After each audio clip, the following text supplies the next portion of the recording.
Good. You ready? It's been a bit, but we're back with Tuki. So, it's a bit earlier. Oh no, I have to get my controller. Hold on. Hold on. Hold on. What year did Silent Hill 2 come out? Chat? What year was it? What year did that come out? I didn't play that game until way later in my life. Like, I think it's been probably 5 or 6 years since I played it. It wasn't my first Silent Hill, though. My first Silent Hill was Homecoming. And I really like Homecoming.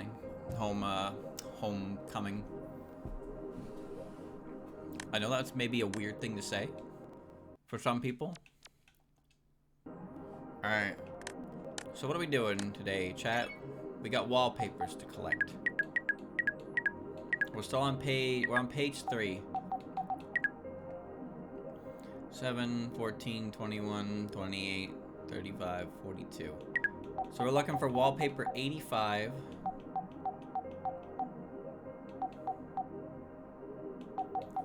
And 97. Okay? Or we find the dog and he takes us on a journey. But we'll see. Oh yes. Let's go. No, my first Silent Hill. So we got our Xbox 360 for Christmas. And for Christmas we got 2 games with it. We got Left 4 Dead. And Resident Evil 5. 85 is reading Remy. Did I not get that? I thought I did that already. Okay, well let's go do that then.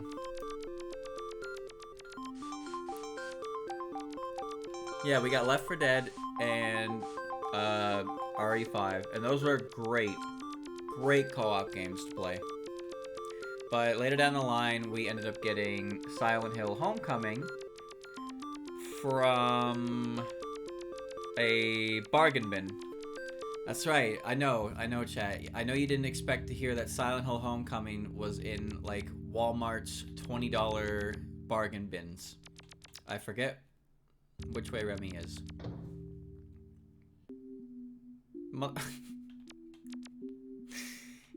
He was waiting. He knew. Bro knew. Okay, so how did this work again? Because I thought I had her when she was sitting down before, and I scared her with the telephone, and that was the wallpaper, right? This is a leave dream kind of thing, right? I think this is a leave dream kind of thing.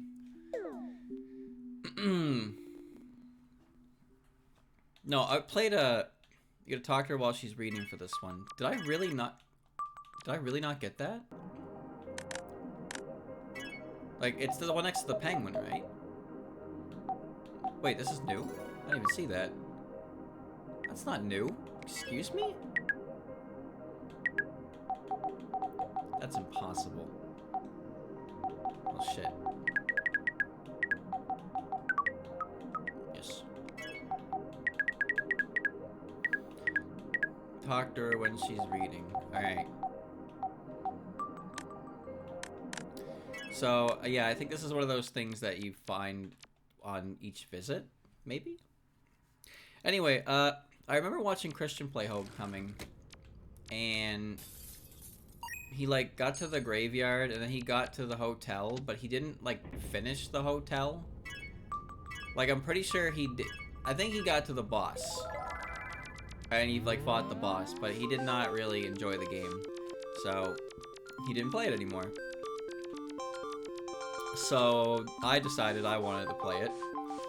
And I actually really enjoyed it. Because I think what it was for him was that he got in combat with, like, the Needlers, and they was just not having a good time with it. And I was like, yeah. But I didn't mind. I didn't mind it very much. I was really interested in the story and stuff. Like, I think that game despite its issues, I think that game, the story that game tries to tell is very interesting. And I think its characters are neat.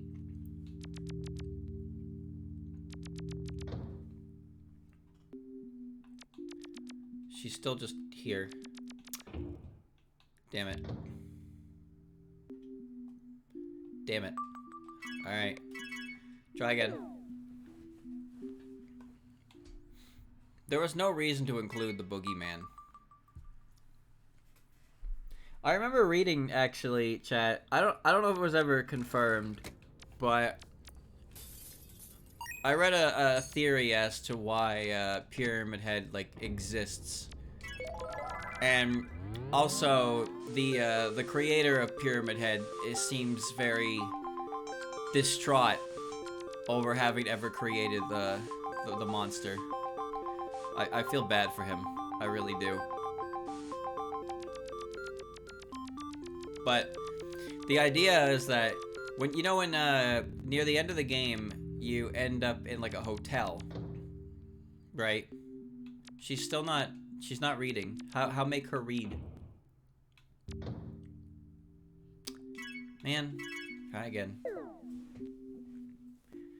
No, so the last area of the game is a hotel. And near the end, I think it's the hotel. It might actually be the way to the prison. It's been a while since I played. But you see a picture titled, like, The Executioners. And it's a picture of Pyramid Head. And he's holding a spear. And James makes a comment about it. He's like that wasn't the weapon he was holding. Because he uses the big-ass butcher knife. Or, like, just the Pyramid Head knife, you know, the huge one. The great knife. He uses that, but then after you see that picture, when you fight them again, when you fight him later, he has the spear instead. So, the idea of it is, since Silent Hill is based on what, like, I forget her name. I think it was Angie? Okay, you're sitting on her. You unlocked a new badge. Okay, she's enjoying her book. Why didn't I do that the first time, man? Why'd I scare her? Okay. Alright. What's next on the agenda? It is now time for the dog to take flight, and we follow. Alright. Angela, yeah, that was her name. So, she makes a comment about, like, when she's walking up the fiery staircase, about how, like, this is how... Oh god, where'd he go? This is how everything looks to her. So, like, the world to her of Silent Hill looks like that. So everybody's perception of Silent Hill is different. I don't know where the dog went. The fuck? Where'd he go?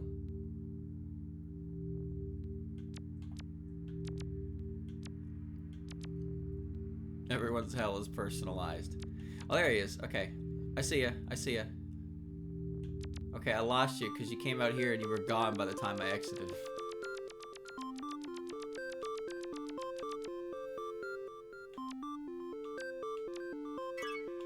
I've already lit these guys on fire, didn't I?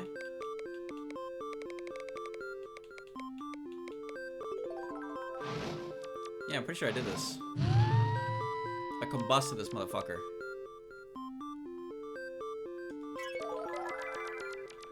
Alright. Anyway, back to what I was saying. So, that picture that he sees about Pyramid Head... This is a spoiler for Silent Hill 2, by the way, in case you were wondering. You know... The remake is coming out at some point, so we'll see how that holds up. Anyway, are we going in there? No, I guess not. Okay. When you get to the end, it explains, like, you know, James and Mary went there. They went there for their, like, honeymoon, so they've been to Silent Hill before. Which means James has seen that picture before of Pyramid Head, which is, and you know, the idea of Pyramid Head was put into his mind based on the title of the picture. And so as a result of that, when he goes to Silent Hill, he sees Pyramid Head as like, you know, the big scary. It's all about symbolism and stuff with those games, with the way, like, enemies kind of represent the characters that are affected. So, Pyramid Head is supposed to be James's monster. Like, that's his monster, you know? Like, Pyramid Head manifests the way he does for James because of what what James did in his life and how he saw the picture. But for some reason, he shows up under a different name in Homecoming, and his role in that game is actually just pointless. So he just feels like fan service. And then also in the movie, now I remember it. Chat, I watched the first movie. I didn't think the first Silent Hill movie was that bad.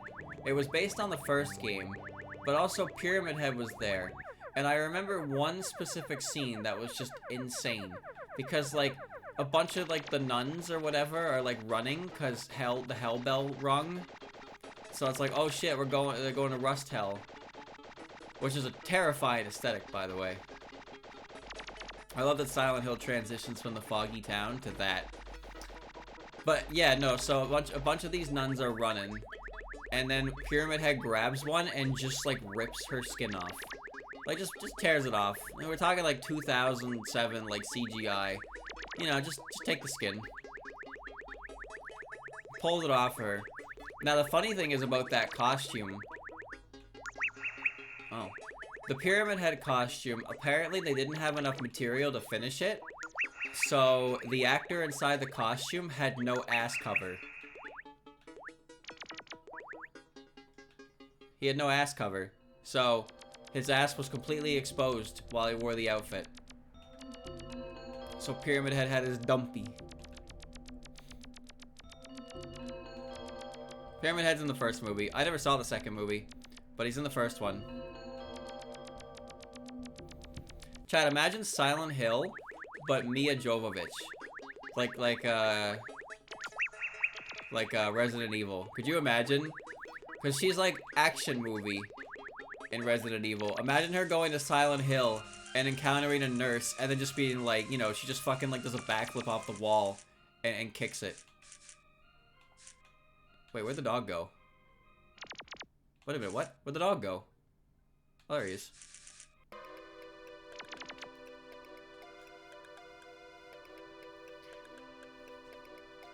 No, I heard the second movie was pretty bad. I never watched it, but I thought the first movie, for what it was okay. You know? And I was kind of really into Silent Hill at that point. Like, I played Homecoming, but I never bothered to play the old ones, and a big turnoff for me was tank controls. So, I only played Homecoming. I wanted to play Downpour, but I never got the chance. And I know that Downpour is a very aggressive out of 10. But I always wanted to play it. Just because I liked Homecoming so much. I figured I wouldn't mind the mediocrity of Downpour. But later on, I got a chance to play Silent Hill 2 with some friends. And I took control. So I was the one playing. And one of them was a fan of the game. So he was giving me like a play-by-play. Well, maybe not a play-by-play, but he was kind of explaining things. Like, one thing that he explained to me that was, I thought was very interesting. So, oh, chat, you know the first scene... You know the first scene where you meet Eddie in Silent Hill 2? Where he's like vomiting into the toilet and he's saying like he didn't do it and stuff like that. So I guess like, so he's a nurse, right? So he knows like, he knows things. He's a certified nurse. But he told me like apparently that's like a common thing for people if they like do something like that. It's like a, I guess, involuntary reaction, I suppose, of sorts. Where it's just like, you know, like, if you kill somebody or something, like an animal or something, you just immediately, like, you vom.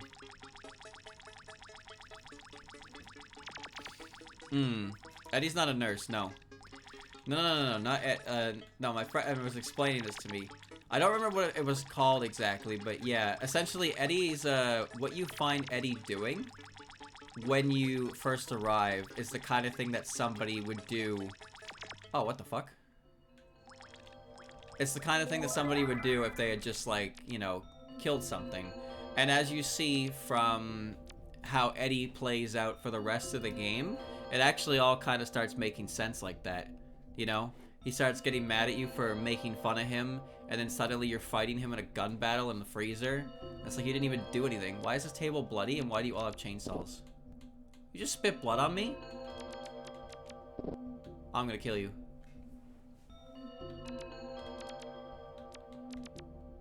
The painting blinks. What do I kill? Do I kill the guy who keeps spitting blood on me?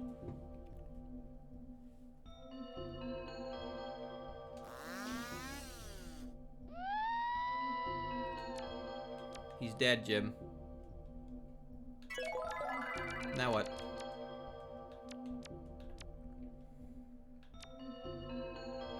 Dude, what is this room?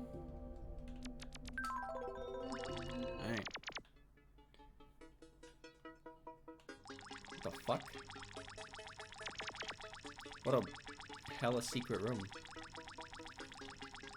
So, back to the point I was trying to make. I liked Silent Hill 2 a lot.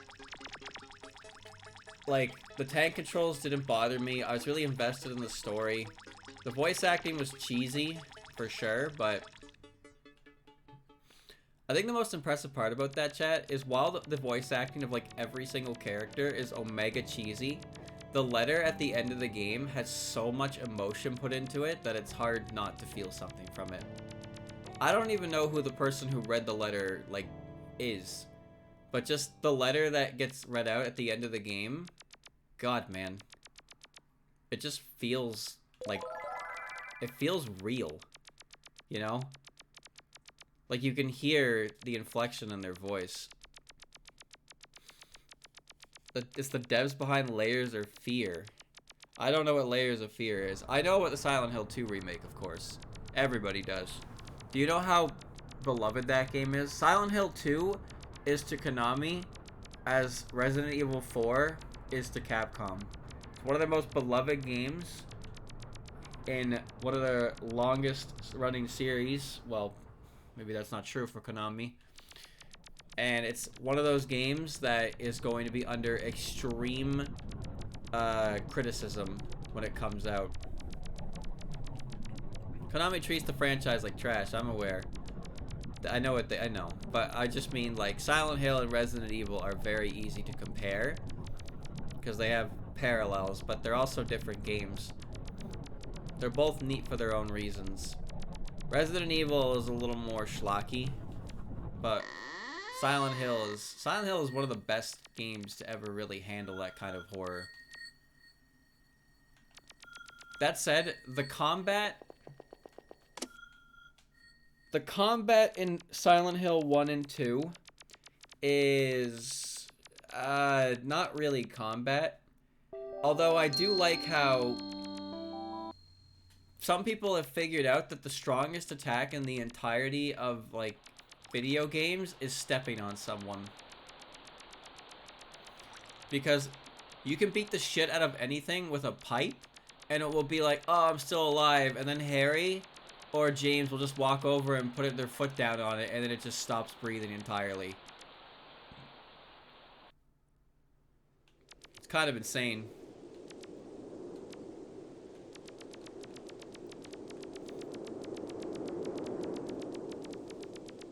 RE5 figured it out later. And I guess technically the early REs had it, because when you got grabbed in the leg, you would stomp them and, like, instant kill them, because you would just crush their head and just pulp them. But Chris's stomp is really strong. But yeah, Silent Hill 1 and 2's combat was... Oh, neat.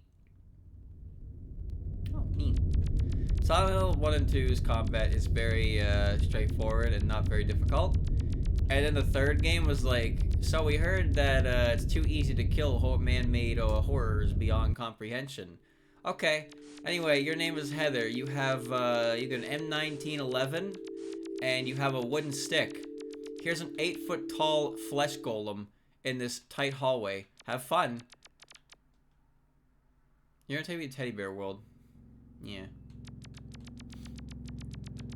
The mall in the beginning of Silent Hill 3 was just, like, insane. Because there were so many times I'd have to go through a tight alleyway, and there's, like, 2 flesh golems. Heather gets a flail and a katana. Dude, Heather gets to turn into a magical girl. Come on now. Silent Hill always has goof items. In Homecoming, you got the circular saw, and you got the alien ray gun. Forgetting the alien ending. And the alien ray gun was just like an infinite ray gun. And it's exactly what it seemed like. It's a fucking alien ray gun. Because aliens were a very recurring, what's the word? Joke ending. Like, getting the alien ending was not easy either. You had to go do a bunch of shit in New Game Plus. So you had to play the game at least a second time. And then Silent Hill 2 one-upped the alien ending by also making the dog ending, which might be one of the most confusing endings in a video game I've ever seen. Like, I know it's a gag ending, but it makes no sense. It literally makes no sense. They didn't even bother, like, dubbing it. That's the funny part. They didn't even dub the goddamn ending. They just let James speak Japanese in it, which honestly, in the American version, just adds to the raw absurdity of the ending.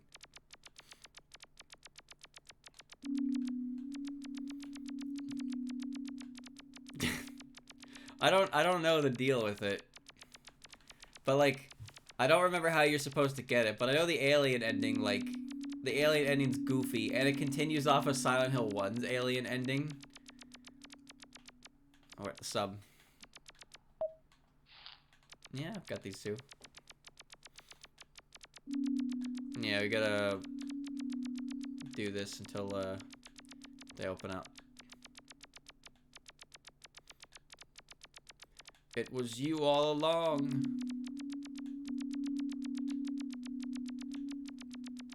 Are we going far enough?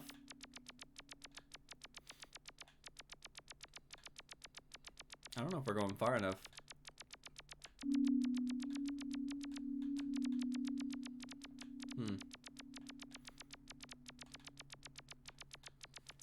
The multiple endings are a fun part of the game, but some of the endings are kind of bad. The worst ending in Silent Hill 1 is the one that you're more than likely to get.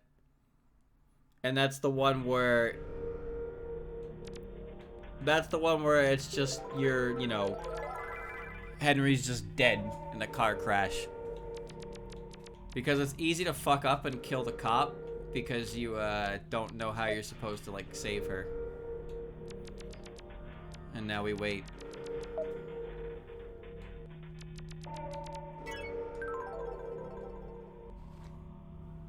I'll just sit on the floor. That leads to another Silent Hill game. You're talking about Memories, right? The Wii one? That's like a weird retelling of some kind of the first one. That game's kind of rare. Yeah, that's the most common ending people get. It's so easy to fuck up and just get that ending. And then you don't want to play anymore. Or maybe you do because you got a bad ending. And you're like, what? I don't want a bad ending. Silent Hill 2 has a number of endings as well, but the thing about the Silent Hill endings is there's pretty much only one that you want. And then the other ones are just like, you've made a mistake. Like in Homecoming, for example, the best ending is just you get out, you come to terms with what's happened and you leave, and it's like, okay. And then the other endings are like, Alex gets drowned in a bathtub, as it was always meant to be, and it's like, wow, why am I being kicked? And then another ending is just he never left the mental asylum. And then another ending is he gets turned into a pyramid head. Oh, god damn it. I left too early. That one's really bad. He's just sitting in a chair, and then Pyramid Head walks over, and they apply a Pyramid Head to him, and then he turns into a Pyramid Head and screams. And then you unlock the costume with the Pyramid Head on you, and it's terrible because you can't see over his fucking head. And the fifth ending is the UFO ending, where it's basically the good ending, but then a UFO grabs you. And then Wheeler comes out. He's like, I knew it. Because he's a conspiracy theorist. Chat, I have a question. So, I never played Silent Hill 4. I've seen Silent Hill 4.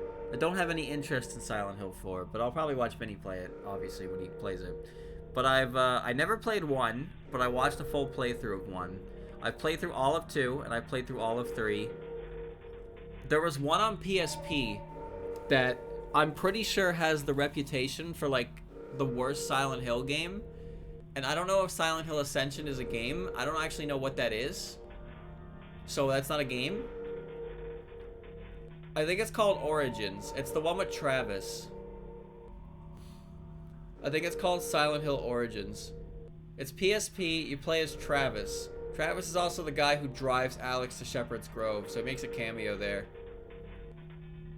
But apparently that game is very, very bad. But I don't really know what about it is so bad.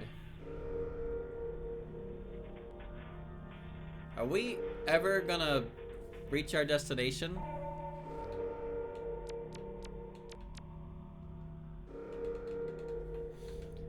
It has weapon durability. That doesn't even make sense. So what was Travis's deal? Why did he get sent to Silent Hill? Everybody gets sent to Silent Hill for some reason or another. Why him? He's just a trucker. Downpour is worse? How? Downpour you play as a convict, right? And like your prison bus like crashes or something, so you're just on the run.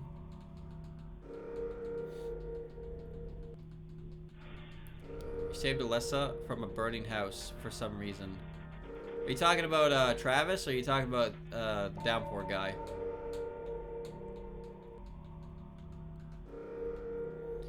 So he saved Alyssa, and that made him get involved with Silent... How does that even make sense? What? How does that even work?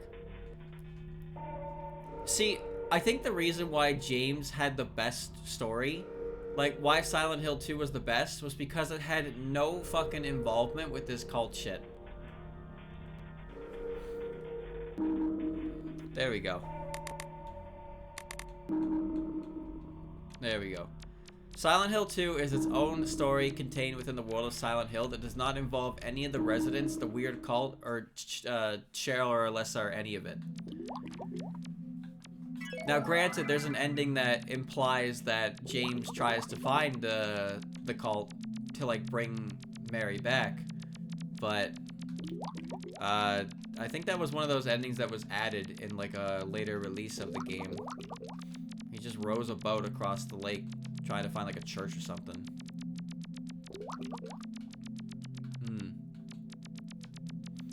4 is supposed to take place in the apartments. That's the first area of Silent Hill 2. But it's freaky cult shit. And honestly, chat, freaky cult shit gets old really fast for me.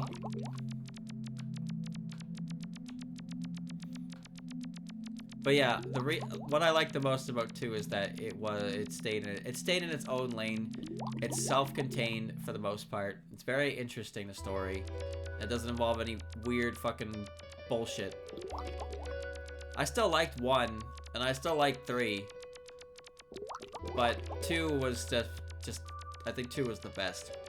2 encompassed what Silent Hill should have been.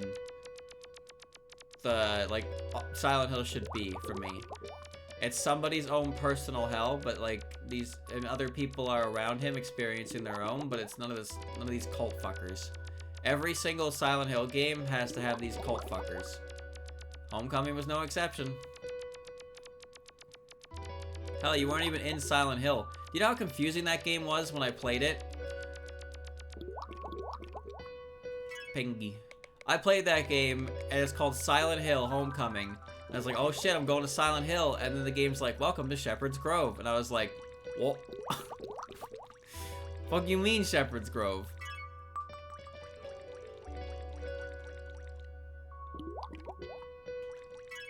Oh. I don't... There we go.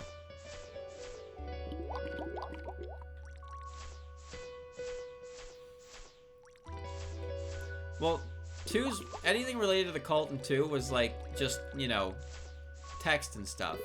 But none of the characters you meet are involved in the cult. James is not involved in the cult. He has no knowledge of the cult.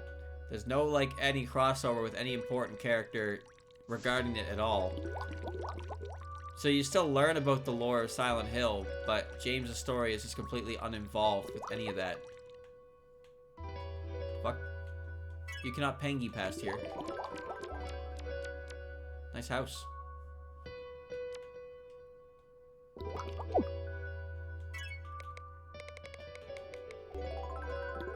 Oh. Fembury.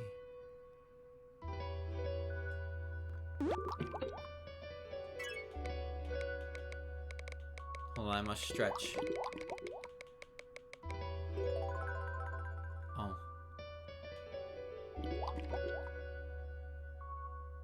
Sad. It's like a mirror into my soul.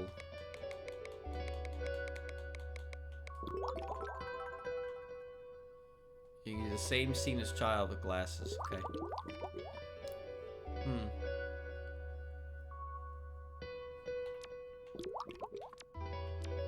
Okay. DLC? What do you mean Silent Hill 2 had DLC? What you talking about? There was no DLC in Silent Hill 2. Unless you're from the future and you're talking about the remake.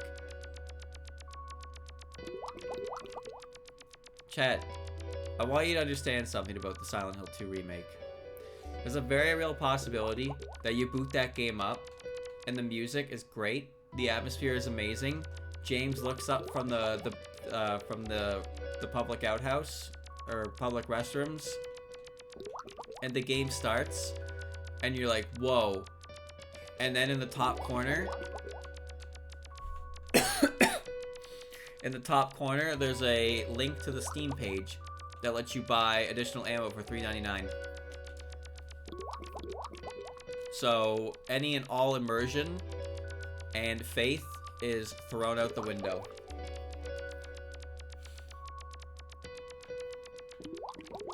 They're gonna fuck it up. They're gonna fuck it up, but it's gonna make money because people are gonna buy it to see if the hell they fucked it up. They're gonna make a lot of money off it. It's such a shame. Because RE4 Remake was such a good game. So much care went into that game.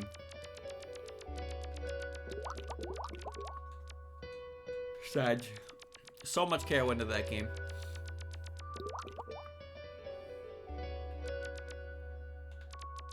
Spend money to add saves. Now, that sounds crazy, but they've actually done that. Metal Gear Survive required sold additional save slots. Or in the uterus. Yeah, so you get child effect.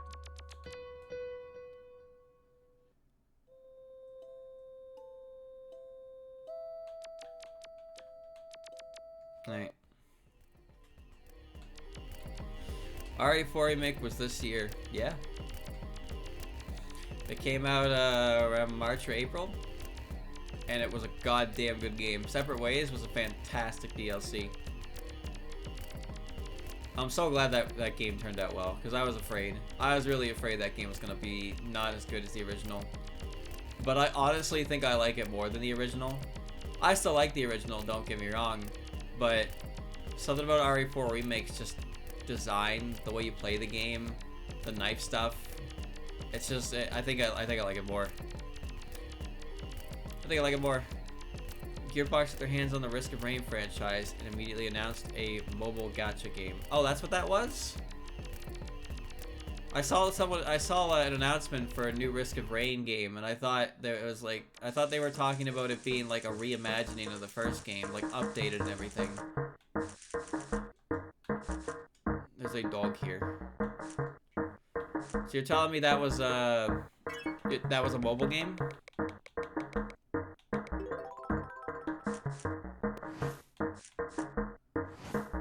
Oh, look, he does it too. Guy who made the original made a reimagining and then left the franchise. Oh.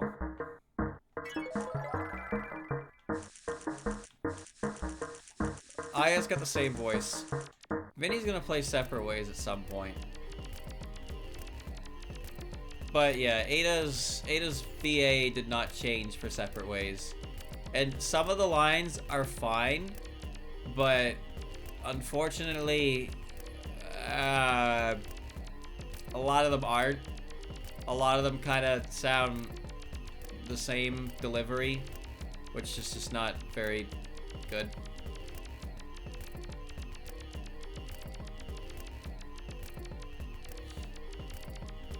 It's a shame because the DLC itself is great.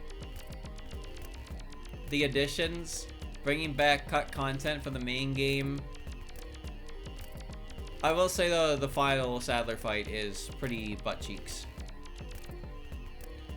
That fight is pretty ass cheeks because he can kind of stun lock you, and it's really annoying if you don't have a rocket launcher. So yeah, speedruns obviously have a launcher for that fight, but he can knock you down. He can hard knock you down. He gets a bunch of hard knockdowns, and then he can start up his hard knockdown while you're getting up, essentially, and you can't get away, and you'll get hit every time. So if he wants to, he can just decide you're fucked. The wilderness. Oh, we're on Egg Planet again. The last Castlevania thing that I'm aware Konami did was when they made that gacha game that actually ended up being pretty solid and being more free-to-play friendly than like microtransaction heavy. The game had a test run for Japan and Canada, so you could only play in those two regions, and the game was not making as much money because it was actually pretty decent to play without my spending on the gacha, and then Konami closed it down within the year. Head Wasteland. Okay.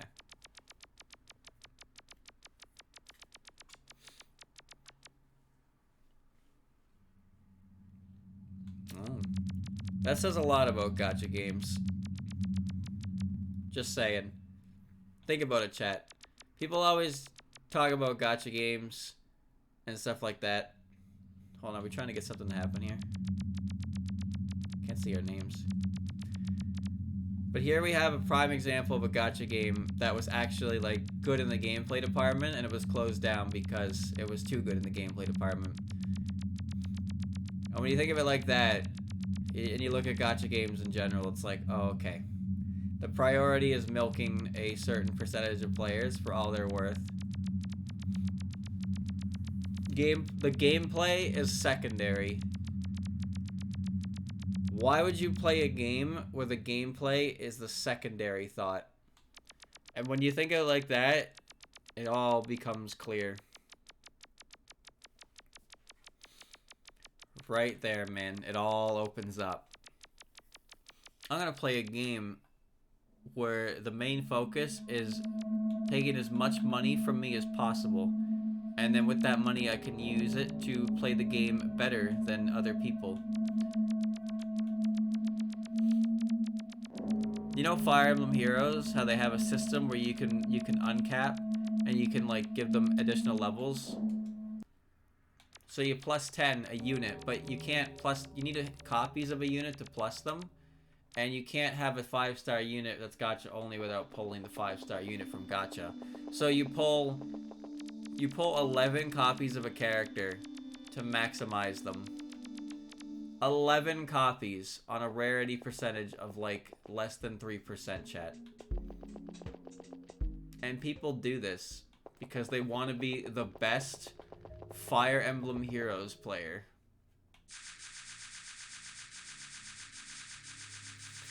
Also, yeah, when you look at gachas and their gameplay, when you play gacha games and you think to yourself, damn, I really wish all of the gameplay that I'm doing had an auto battle or a speed up function. Like, I'm guilty of this too, chat, but there's a serious sense of just unawareness there, you know? Like, this is the gameplay loop that you're saying is really good, where you're begging for a way to automize it. Ooh, this is weird. The gameplay is really good, but I wish that 90% of it played itself. Like, do you hear yourself? Do you hear yourself, man? Oh, shit. What the fuck? I cannot go in. It's a nice house. I wonder if it's actually on fire. Yup, the stinky. They're all stinky like this, man. Why do we have a crew of like 6? The fuck? Where do you come from? Let's play an idle game. No, but you see, idle games are not interactive like my gacha games. Well, what the fuck?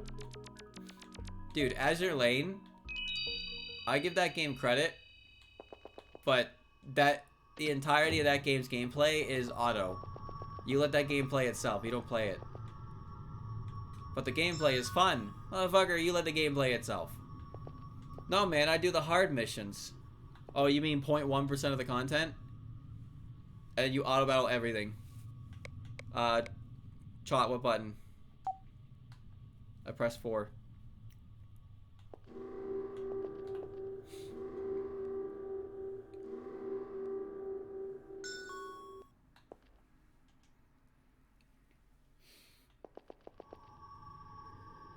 I don't see the dog. I think I'm on the wrong floor.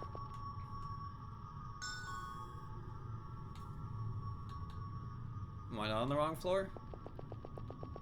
Oh, there he is.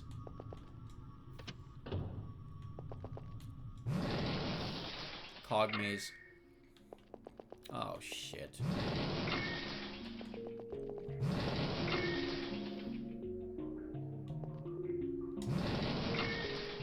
Oh, man. Coggers.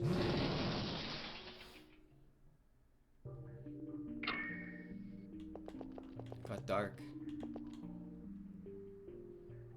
Unlocked a new badge.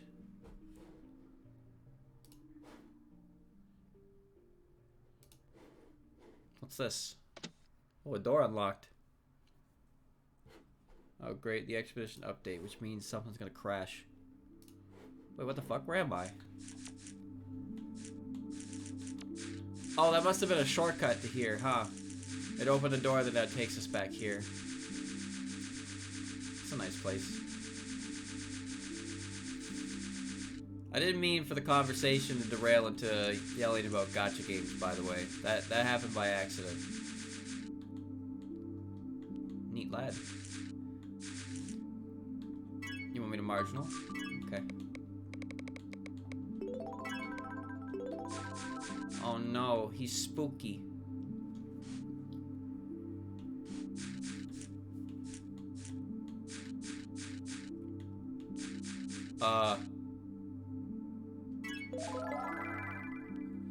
All my friends are dead. Oh, they're back. I don't think it fully applies to Pokemon or like RPGs, because yeah, there are definitely RPG battles that you do want to auto because there's so many of them, but you're still paying attention to the story. You're still doing like quests and stuff. You're fighting bosses. There's a lot of gameplay happening there. But in Azure Lane's case, or just gachas in general, I don't feel like there's a lot you're actually doing in those games. Also, RPGs have a goal. That's another thing. Those games end, and they have like cohesive stories that are supposed to come to a natural conclusion. I can't see what you're doing on that rock.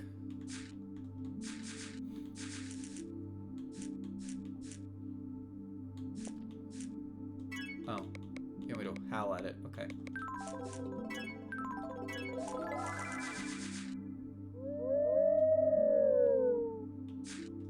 That didn't work.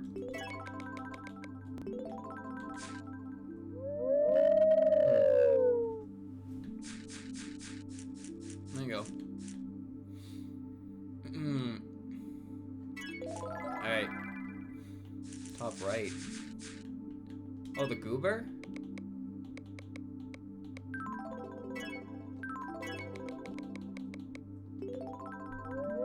Oh, I see him now. I see him, I see him. Wait, now you got glasses on. Oh shit, he extended.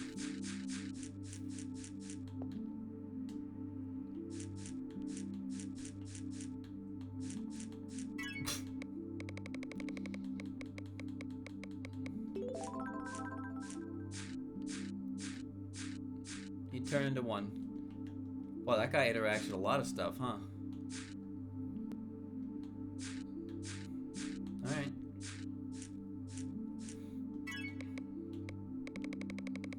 I like the music in this place. Oh, something is behind the statue. And it's freaking out.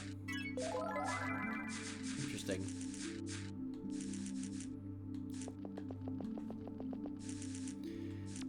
Anyway, chat, what was I talking about before I started going on about gacha gameplay loops? Something about Silent Hill. Right. Chat, what is Silent Hill Ascension? I'm curious because I don't want to watch anything about it. Oh, neat. But I do remember seeing something about there being, like, viewer-voted things. And then they also had a public chat that just got shut down immediately. So is it like a game, or is it like an AI web show? Like, what is it?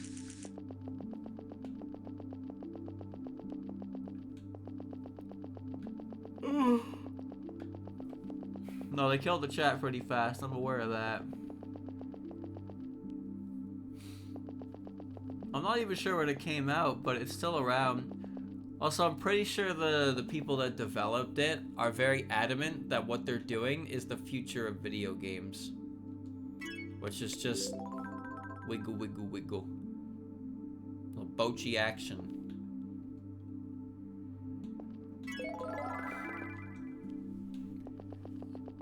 But, you know, I ain't gonna point fingers or anything, but there's definitely some people that think the quickest way to get your money into my wallet is the future of anything.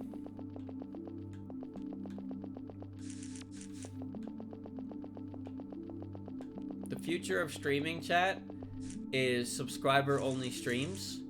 You can only watch if you spend money. Which I'm pretty sure is actually a thing already that no one does. Or maybe they do. I have no idea. There's subscriber-only chat. There's follower-only chat. I think there's subscriber-only streaming.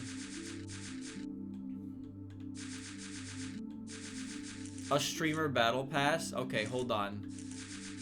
Wait a minute. Turn them on. A streamer battle pass. Chat, imagine you watch me for one day and you get 500 channel points. Then tomorrow, you get 1/16 of a sub voucher. And you only get that once a year. You get 16 of them, I give you a free sub.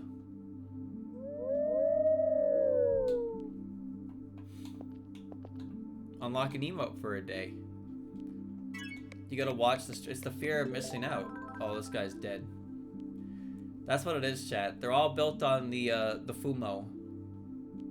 They're all built on the FUMO principle.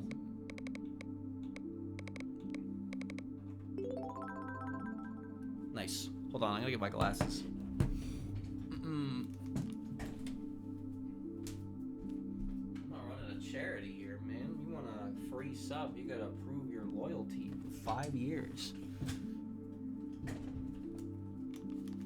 That's what you gotta do. Alright. I'm alive. I put on my blue lighters. That's how we get you, chat. We promise things. You'll have them. If you give me $5, we'll be friends. Does that make you want to give me $5 right now? But like, this is the thing, right? This is how it is. Some people really do, like, they desire some form of connection with streamers, so they give them money for acknowledgement. It happens. I like this guy.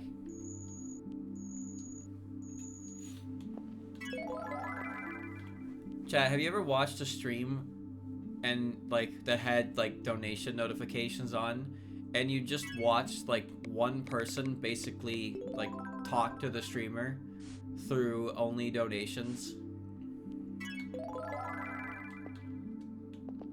I've seen that a few times. That gets weird after a while.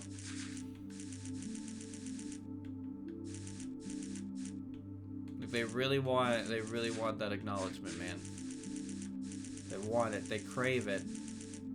They put that money in there. I mean, look at the entirety of, well, I say entirety, but look at that side of Twitch. Why do you think that side of Twitch is successful? You think it's because they make interesting content? Surely you're not that foolish. I found the wiggle guy again. Are we gonna gas him?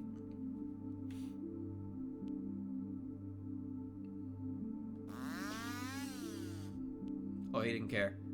Oh shit. Oh shit, he cared a lot.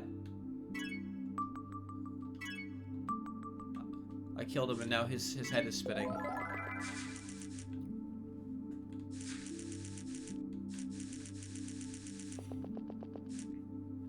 For the record, I don't think there's anything wrong with donating to streamers if you have the money to do so. I don't think that's a bad thing.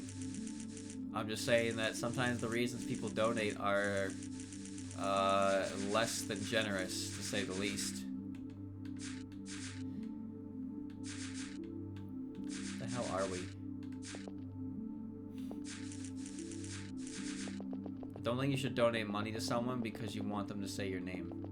Unless you're like a professional voice actor, in which case, sure, because you can do a funny voice. But otherwise, it's like, you know, what happens? It happens. There's a green guy here. Invisible. Oh, he turned to missing though. Cool.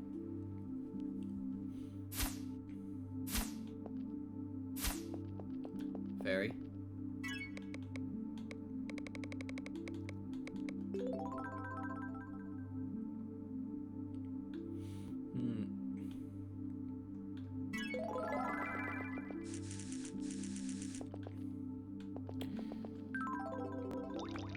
This place seems very large.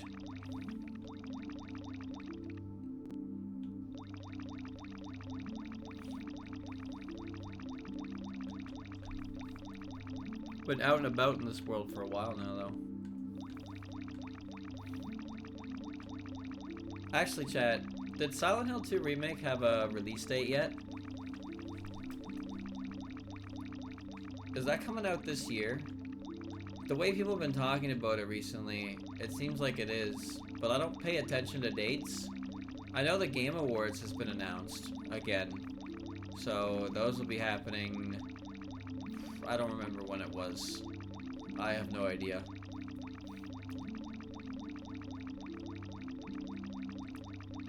Every year I watch those, and every year I wonder why I watch those. There we go.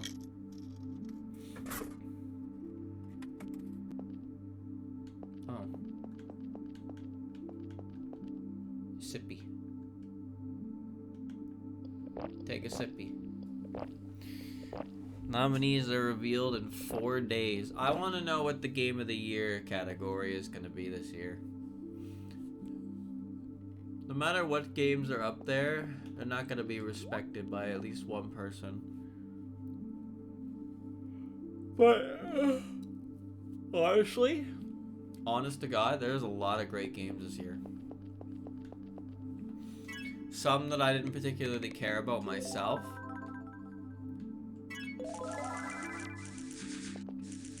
I think if anything, it's probably going to be Baldur's Gate 3. Menu type 9. Baldur's Gate 3 was such a massive, like, hit with so many people that I wouldn't be surprised if it won Game of the Year.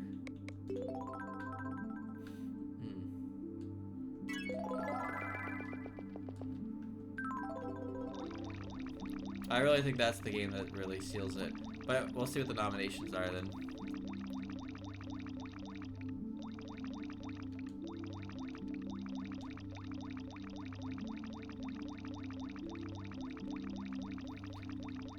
There's also the user, or the...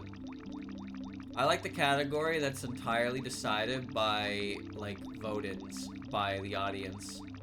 Because every time those categories feature the games that are winning a lot in the awards show, but then they just don't even come remotely close to winning. Is that Teletubby?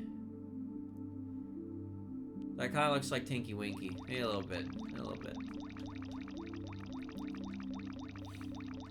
The Last of Us 2 won like 6 or 7 game awards last year. And like the one category it didn't win that it was nominated for was the one where users were like, it was voted for everyone. And honestly, that says a lot, but you know. I don't even know who votes. Hidden Shoal. Ooh. I actually don't know who votes for these categories, because if there's only one category that's voted on by, like, the audience, then who the fuck are the ones voting? Do they have professional voters?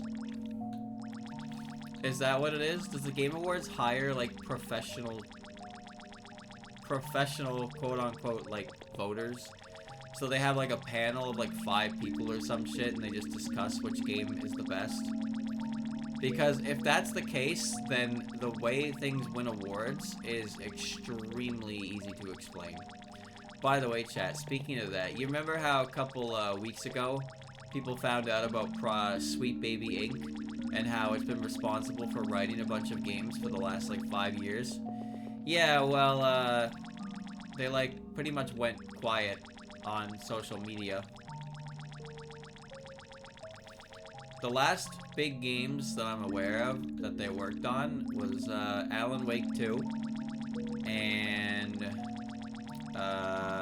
Spider-Man 2. And from what I understand about both of those games, the narrative, so to speak, is a little bit sullied by such special writers, I suppose. No, that's not why you're not playing Alan Wake. No, the character you're supposed to play as in Alan Wake was supposed to be a blonde Swedish woman. And then when the next trailer came out, she was still Swedish, but now she was black. How do I go to Pinocchio's home? Yeah, apparently, like in the pre-release trailers for Alan Wake 2, you could see the character. She's an FBI agent, or something like that, but she's like Swedish, and she's a blonde white woman. And then in the next trailer they dropped, she became a black woman. And it's like, why? Why did that happen? It's kind of a weird change, because I'm pretty sure that character was in the first game. Am I going boom?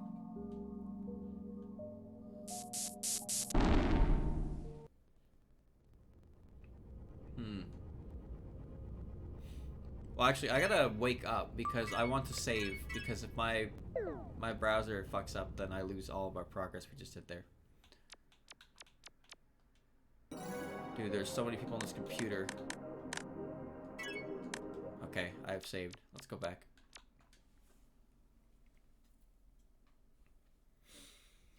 Wasn't explained either? Well, it wasn't explained, but you know why that happened.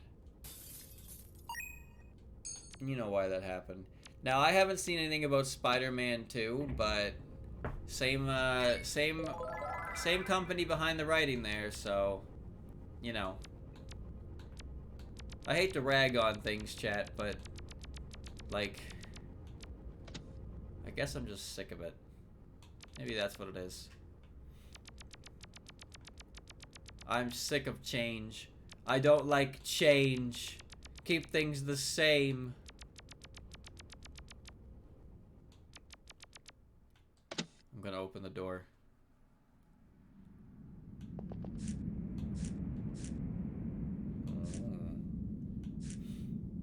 I had a feeling, but...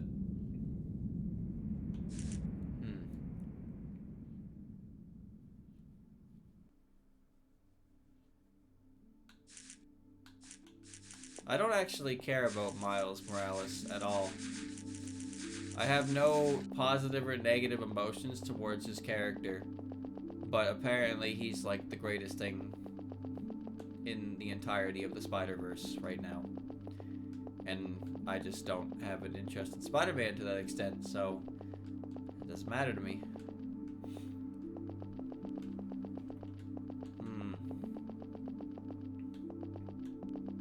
I just want to play games, man. I just want to play video games. It's not really so much to ask.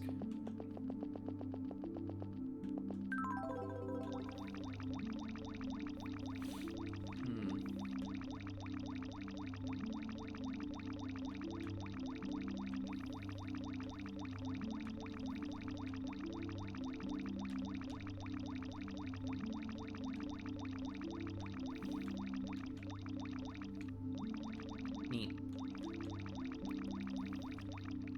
It never ends.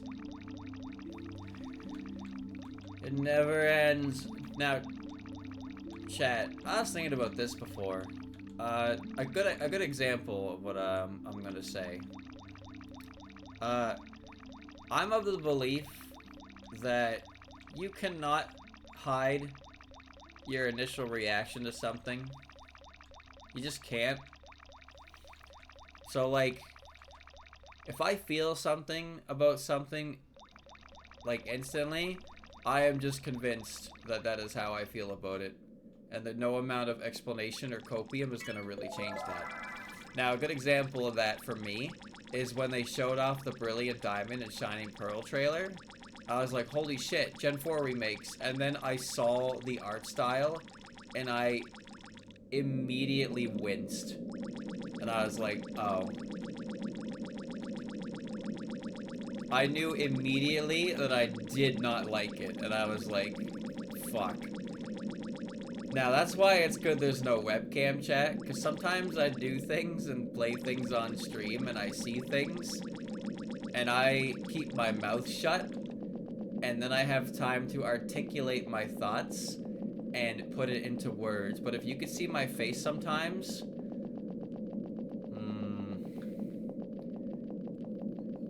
all I could say is, I'm sorry.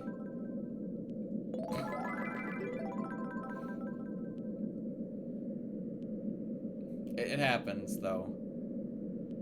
There's definitely some times where I've seen, like, an art style in a game, and I see it, and my initial reaction on the inside is actually ew.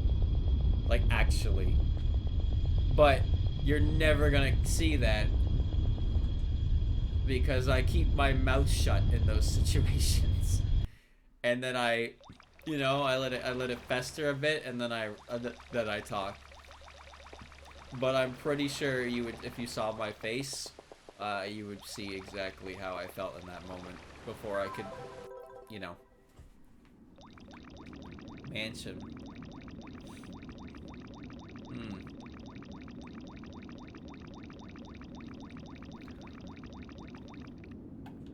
That's really what it is. Like, sometimes you just see a character and you're like, oh, they're neat. But, like, deep down, you don't think they're neat. They're neat is just you taking a moment to assess the situation and picking the nicest words you can. But when you saw that initial design and you looked at it, inside you were like, oh, Jesus, that cannot stay. But you can't just say that, There's like, you gotta have tact. But I've definitely felt like that before.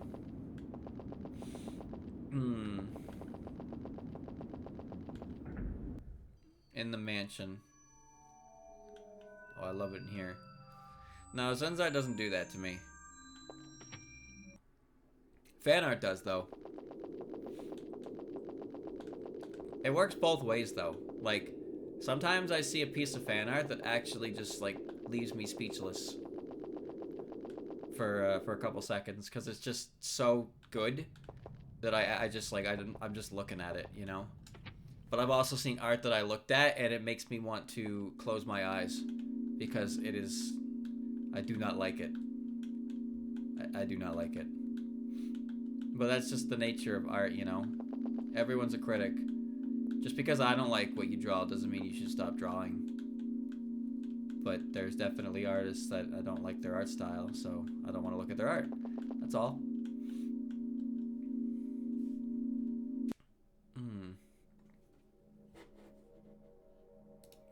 For me with Zun's characters, you seen one, you seen them all.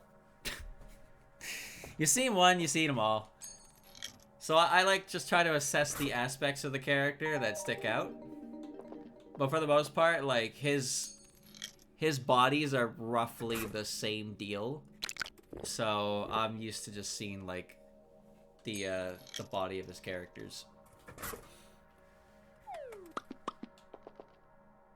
The fighting games and spin-off games in general are pretty different because they have different art styles. And I'm always looking forward to seeing how characters are drawn in games that I play. Stare at the wall for, buddy. What? Where'd he go? Huh?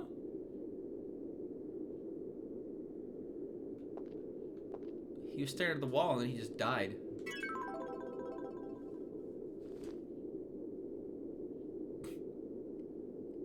He left us.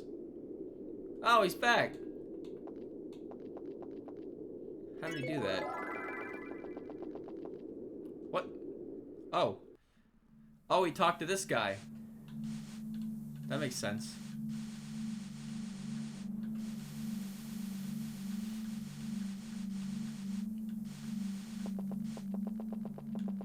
Like I said though, Chad, everybody's a critic, and when you're learning how to draw, you're gonna have a lot of imperfections, and it does kind of feel shitty to, like, you know, post your imperfections, because a lot of people are overly critical of things, but you kind of just have to fucking bite it, you know? Sometimes you just gotta bite it. You gotta think about how, at some point, if you keep at it, they won't be able to say anything anymore. But like I said, there's gonna be people who just don't like your art style. What's annoying is there are some people who don't like your art style, but don't seem to understand that there's a button that makes it so they don't have to see your art anymore. So they continue to tell you how much they don't like your art. This doesn't happen to me, by the way. I assume this happens because you see it on, for, you know, content creators as well. Hate watching. People just, they just take time out of their day to essentially harass people they don't like. And it's like, the people they don't like, they just don't like because they read a tweet that they made, and they've never interacted with them in their life. And they just decided to fuck that guy for the rest of his life. It's kind of crazy.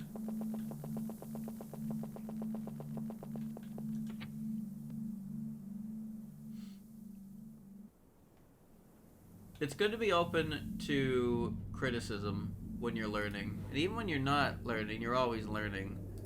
But at the same time, constructive is a very strong word. And, you know, I want you to think about that word. Constructive criticism is very helpful. Whenever I draw things and I show them to Ferdy and Soares, they tell me, you know, they help point out what I did right. And then they point out what I did wrong. Usually what I did wrong comes first. And you know, that does kind of suck a little bit, because it's like, look at this, I did this, and it's like, that's wrong, that's wrong, that's wrong. It's like, fuck. But if they didn't tell me it was wrong, then I would never learn to fix it, you know? So I'd much rather them tell me that I did something wrong than I did something right, because then I can improve on it. Also, if they don't tell me something is right, then that probably means it was right, because they have no reason to comment on it. That's how I view it. The truth hurts. The truth hurts sometimes. But you can't just, you know, you can't live your life in a fucking styrofoam room in a foam coat. It just doesn't work that way. You're never gonna improve if you never actually, like, tackle the issues. I'm not gonna speak for anyone specifically, but sometimes I see art that I feel like some people have stopped getting that. Like, it's not like their art is necessarily bad, but there's an aspect to it that maybe it's a stylistic choice, but it just feels like, you know, like they post stuff and then everybody's like, yo, it's so good, it's amazing, but nobody dares make a comment like that's you know, exposes the flaw, because sometimes it gets buried and sometimes it just gets ignored. What the hell? Some people don't want criticism. And you know what? That's fine too. If somebody posts something and they don't want criticism, well, that's fine. They just wanted to post it. But there are people who do want criticism because they think it'll help them improve. And it will, usually. Nice. He's gonna pour me a drink. Here comes the drink. Oh, piping hot.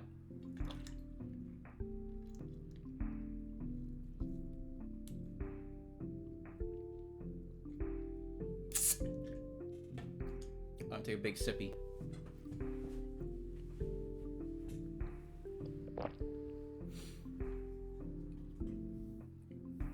Delicious.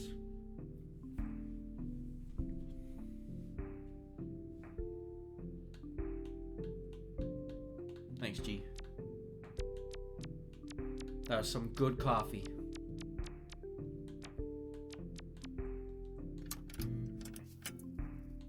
TV don't work. Yeah, no, I agree with that.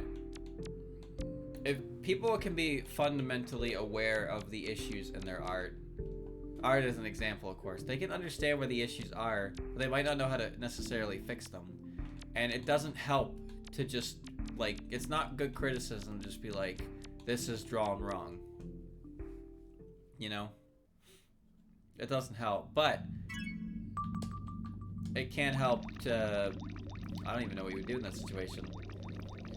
I don't really know the proper way to respond, but one thing I don't think you should do is you should try to gloss over the fact that there's a problem and just pretend like the whole thing is good. And that's probably a bad thing to do for children as well. That's how you get a spoiled bastard.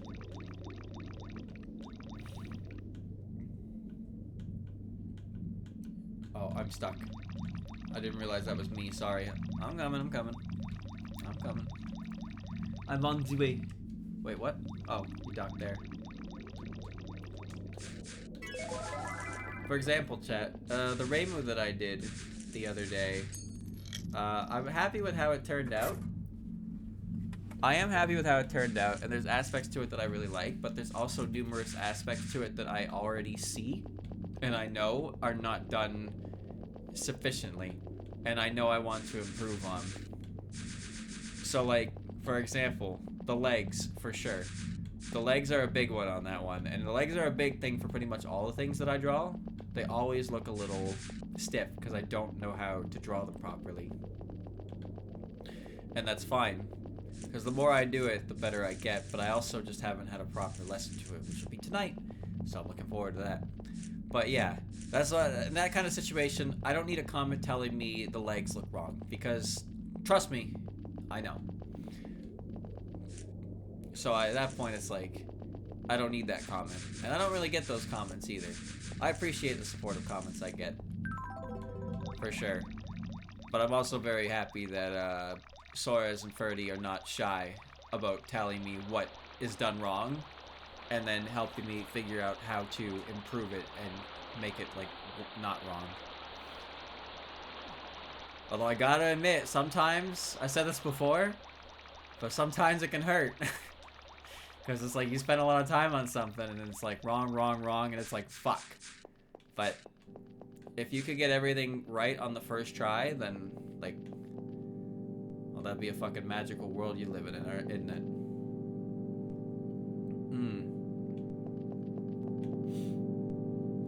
me, I'm fine. Because like I said, I don't mind if people just, you know, they say they like my art. That's nice.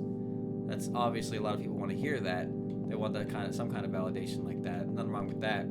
But in my case, I have two experienced artists who are assisting me, and you know they are critiquing me properly and professionally, and it's very helpful that they can do that. And as a result of that, I don't necessarily need like other people to like tell me how to fix things.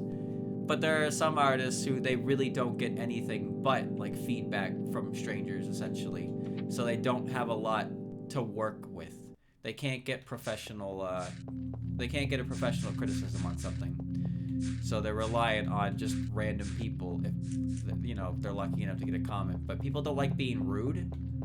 People who don't like being rude will never comment anything helpful, and people who like being rude will never comment anything helpful. You see the problem here?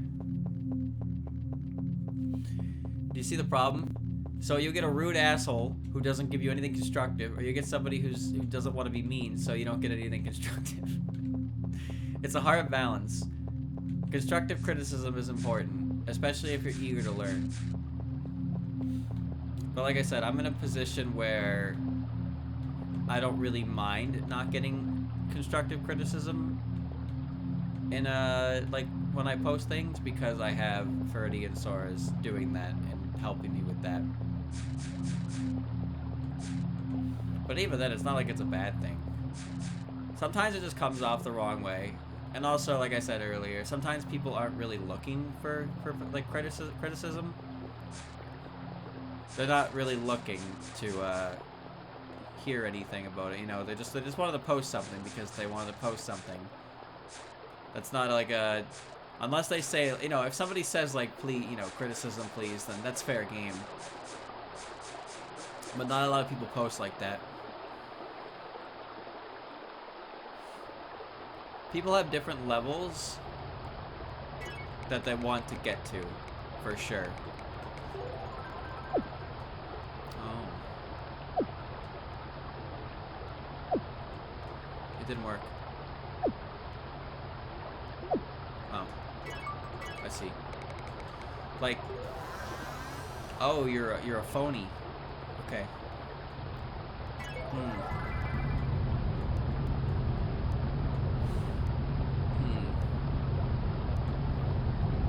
Rude and helpful.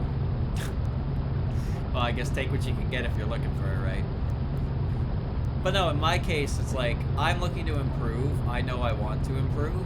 So, in that case, I'm fine with, like, being told how to do it. And I am being told how to do it. But for some people, they're not really interested in that. They don't really want, like, they don't want criticism from strangers on the internet. Maybe they're, like, actually in school for it, or maybe they're, like, following video tutorials or something like that, you know? Maybe they have, everybody has their own way of doing things. Oh, it has a mouth. I got a new badge. Okay.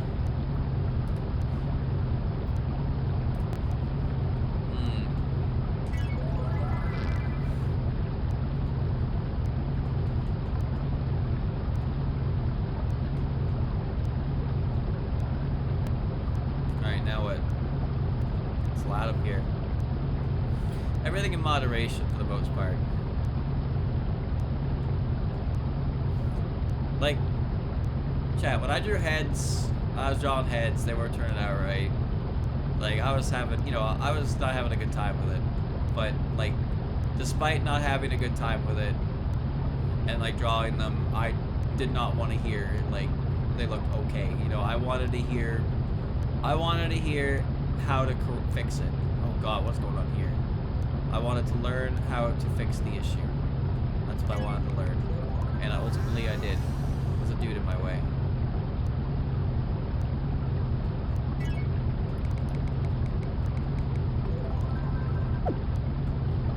Don't want empty flattery. That's really what it is.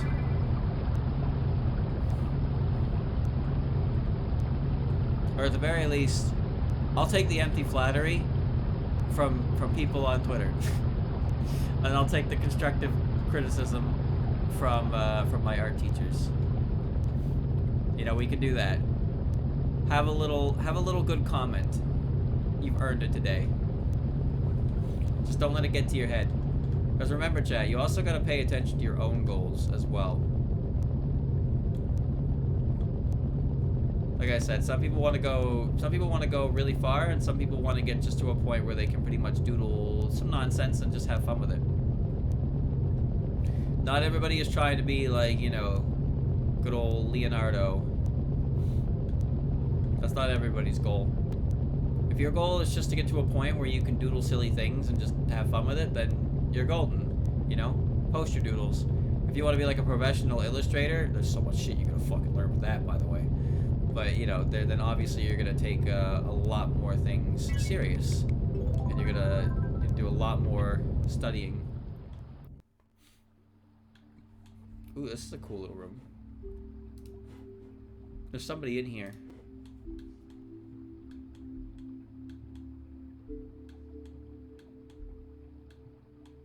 I want to get fairy drink. Yo, strawberry milk.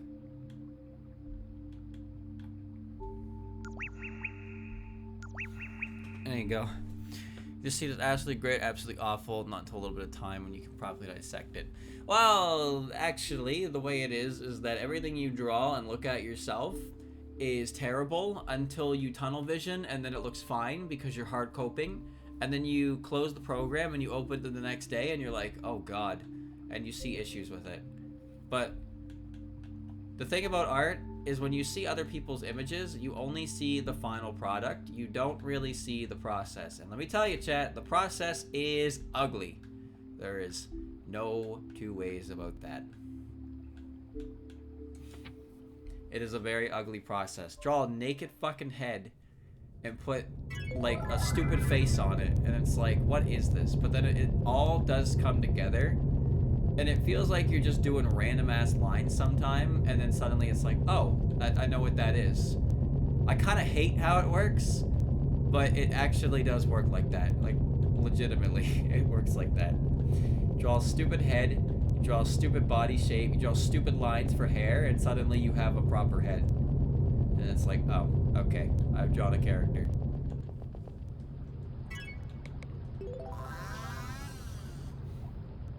Disappear.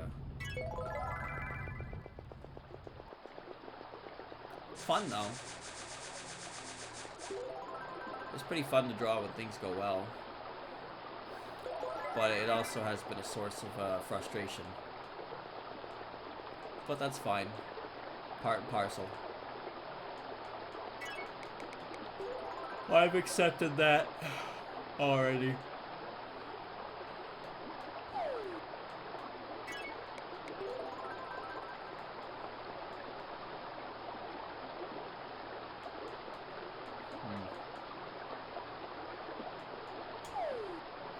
Huge jump.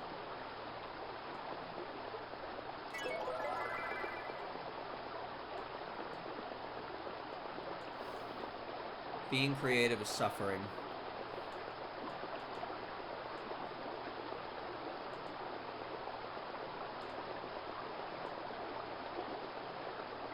The crazy thing to me though, Chad, is that even though I'm not where I want to be right now for art, for sure, there's so much more I want to do. Compared to when I first started, it's like insane to me how much I can do and how quickly I can do it and how it actually looks like a real character.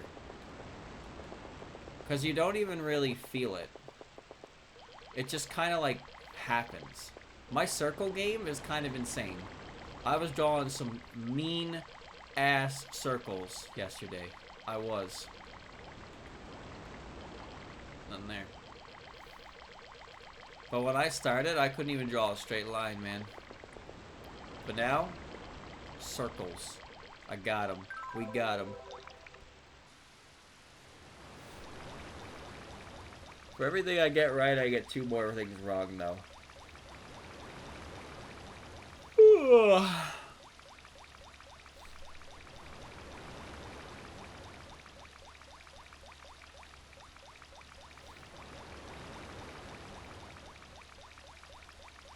just kind of one of those things. Since you do it every day to learn more and more, you don't really notice the gradual changes.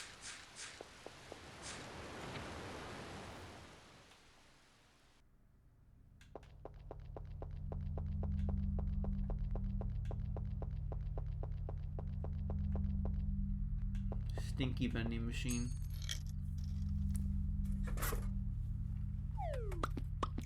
Big old piece of cheese.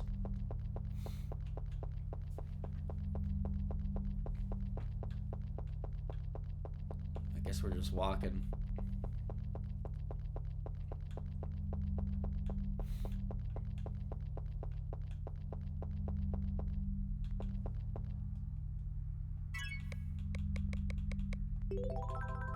There's a well.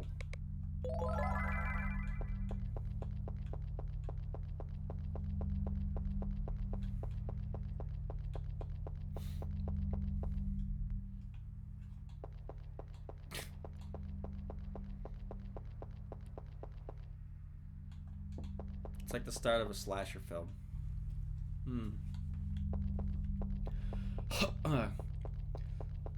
It's a lot of repetition and muscle memory for a lot of things. You just gotta do it over and over and over and over again and throughout different days.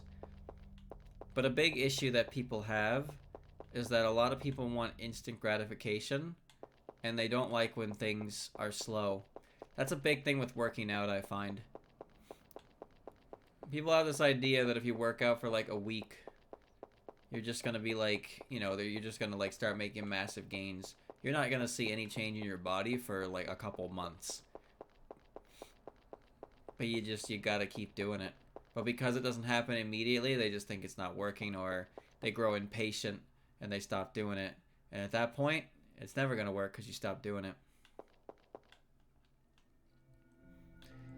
Unfortunately, yeah, once you get to a point where you can have a lot more fun with it, it's better.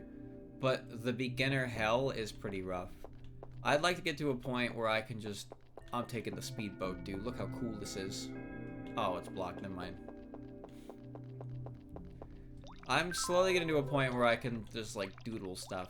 But a lot of the early stuff that I do is actually just, like, rather tedious and boring practice. But it's important for understanding the basics. But then once you understand them, you can just start doodling things, and you can learn how to actually apply them to real images through stupid doodles, and you learn as a result of that, which I think is really cool. But you have to get to that point first, and getting to that point is a fucking nightmare, because drawing is hard.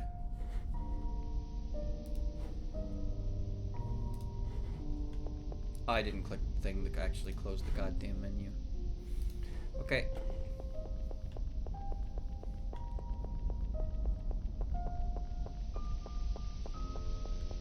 Welcome to the building. It's White Girl Friday right here. Look at this.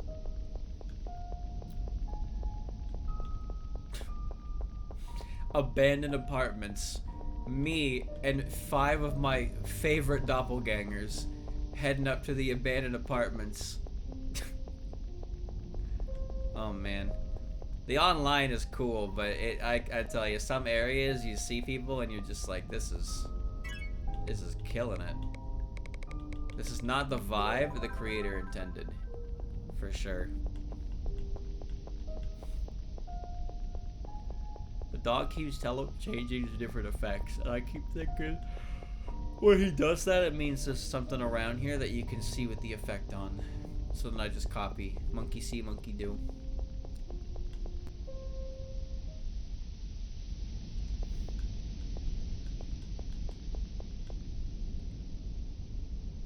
See what I mean? Look at him. Why you turn into a boy?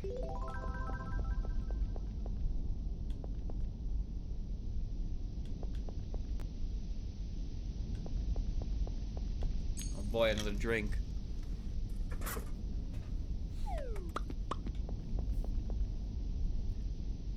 I've never had a desire to play an instrument,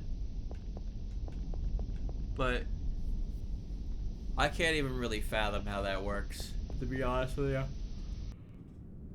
Learning how all that works. But everything that you don't know how to do looks impossible. But there are, you know, the more you do it, the more you learn. And then the impossible becomes possible. Because think about it, chat. If I look at a guitar and I want to play it, I'm like, what the fuck is this? But there are people who can pick up a guitar and just, they can just go at it and they can do it. And you gotta remember, we're both humans. So both of us are capable of doing this. One of us just took the time to properly learn how it works. And as a result, he can do it. But there's nothing stopping you, another human, from learning as well, except your own desire to play. Learning new skills is time-consuming and kind of disheartening sometimes. But you have to push through it. Because if you don't, then you'll never do it at all. And if you never do it at all, you'll never do anything. And you just sit there and be resentful over people who actually got off their ass and did something.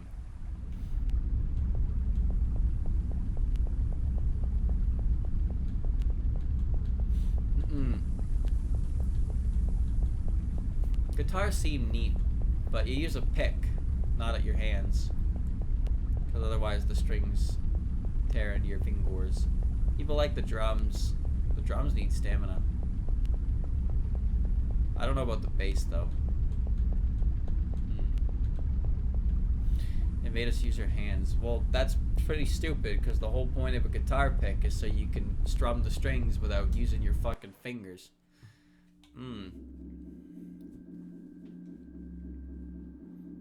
The planetarium.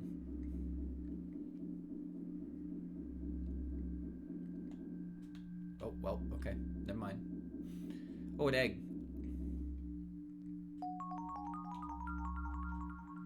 Talent is a fun word, yeah. Talent is definitely a fun word people like to throw around.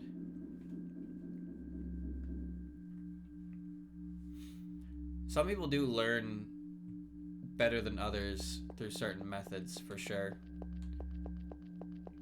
But talent is the word talent tends to completely disregard any effort that was put in to practice, which kind of feels shitty because it feels like, you know, you work so hard to achieve something and someone just you know, just completely sums it up as you could only do it because I don't know, your genetics said you could. And it's like, oh, okay.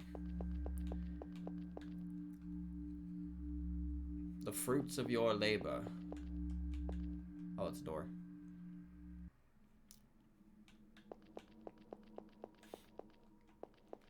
It's an easy word to throw around, but I don't think talent is not a thing. I don't think there's no such thing as talent in any capacity. But I think it's less so just like, some people just learn better. Some people have a better feel for things. It just happens, you know? Like if somebody just like picked up the guitar and played it and they just had like, you know, they had a knack for it. Something about it just felt natural to them. So they really liked it. So they learned it really well because they could, you know, they liked it so much they could pay attention to it. So something like that can be a thing for sure. But I don't think that there's no one in the world who can just has the kind of talent where they can just pick up a guitar and start playing it like perfectly. You need to put in a certain amount of effort. It's not like an anime, chat. It's not like an anime where the main character has some kind of god ability for some reason, so they just use that and they don't actually earn their power. And the characters like Rock Lee, who are 100% are like, you know, talentless, but they make up for it in raw like training and skill, and then they still lose to people because, you know, they didn't have magical foxes inside of them. Shit like that.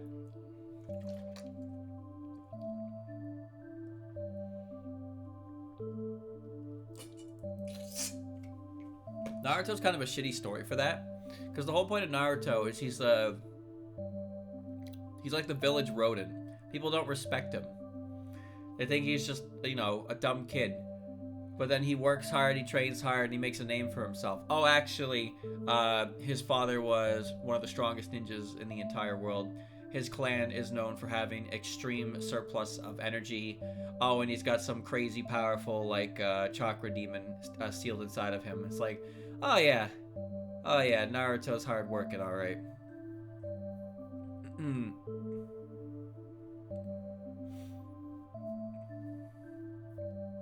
Where did all my friends go? They left. So now I must leave too.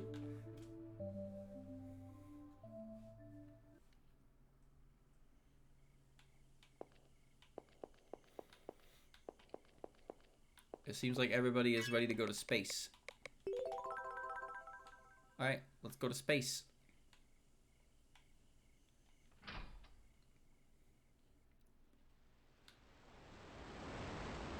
Can't breathe the air out here. Alright.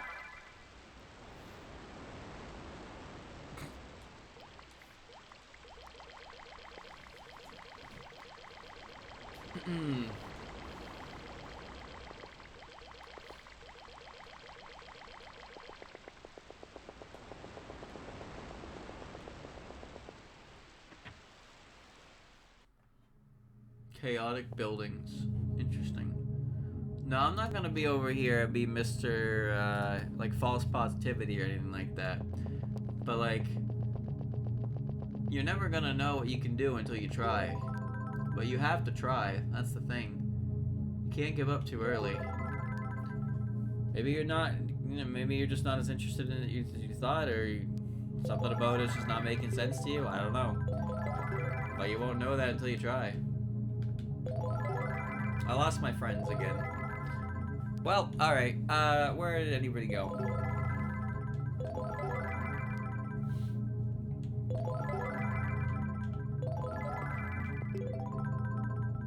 Friends?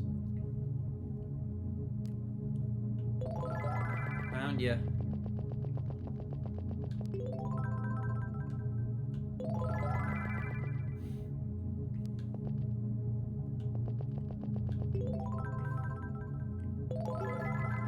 By the way, I don't think anime is a good indicator of these kinds of things, just so you know. Because anime always seems to be like, the guy who works hard never beats the guy who has natural born talent. And anytime a character who works hard beats a character with natural born talent, it's like Naruto, where they had natural born talent in the first place.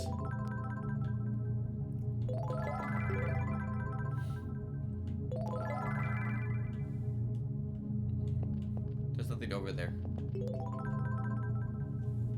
We don't live in an anime, chat. We live in a society.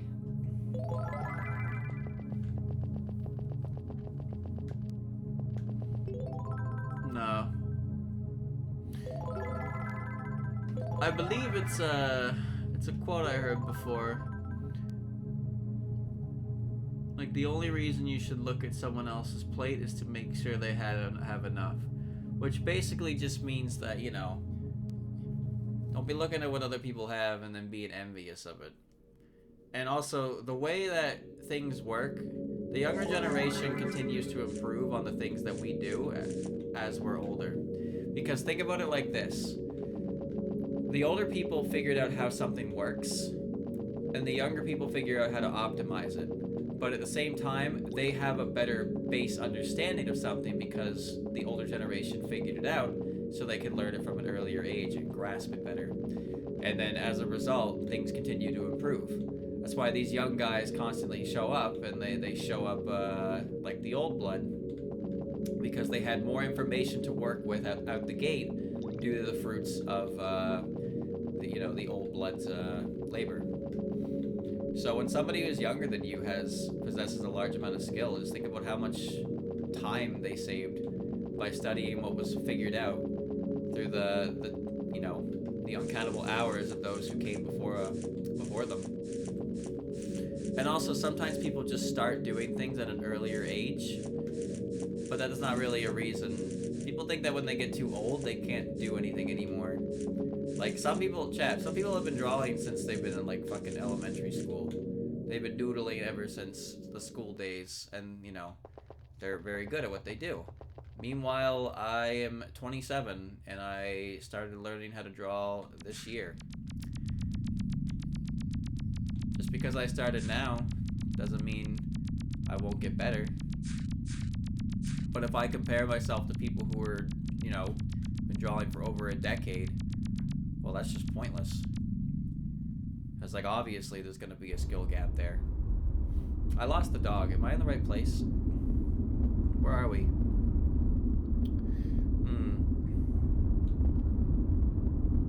Where are we?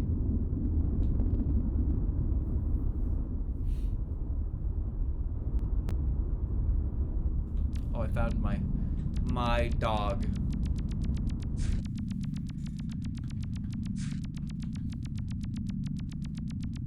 Ultimately, you just gotta find the time to start, and there's no time like right now. You know? There's really just no time. Because if you never started at all, then what happens 3 years later? Imagine where you'd be if you had started 3 years ago, you know? You just gotta fucking start. You just gotta kick yourself in the ass. Go fucking do it. You know how many people, like, go to secondary when they're, like, well past their prime, so to speak? Oh, that's, oh, the Mohawk dude. People go back to secondary and they learn new stuff when they're, like, you know, in their mid-30s. There's nothing stopping them, but they feel like they shouldn't because they're not young anymore. But, like, fuck it, man. You want to do something, just go do it.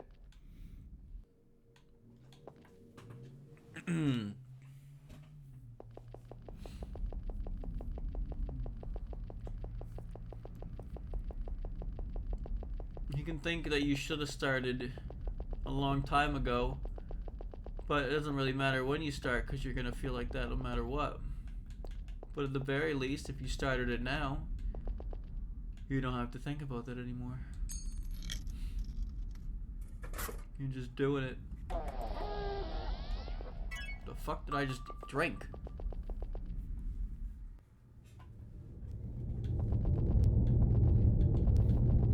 Also, having a hobby is a good thing. Just in case you didn't know, chat.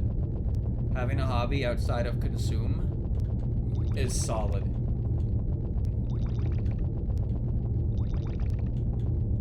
The sucky. Mr. Big Suck.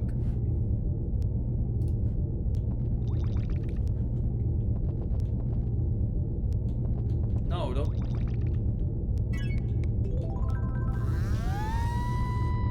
He suck no longer.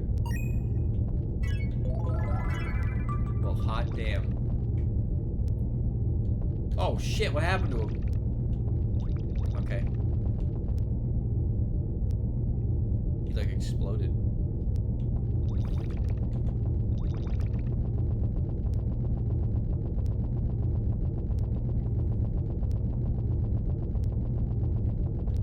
That's like clicking noise, dude.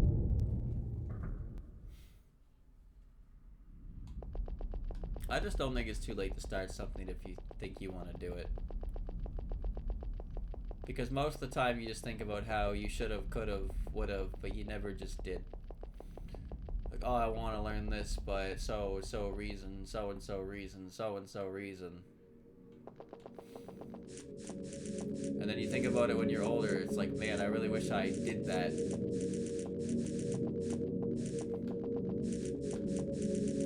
Take this advice from your senior citizen streamer over here, chat.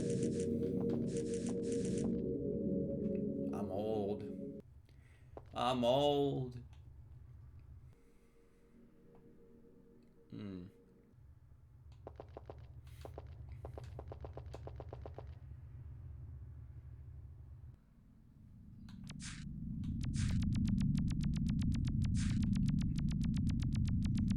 I understand when people feel envious of things, though. It's not like it's not a common thing, but it's just ultimately it's not helpful. So you gotta try not to do it, I suppose. Like I said before, when I look at art from... Oh god, another stink room. Boopy.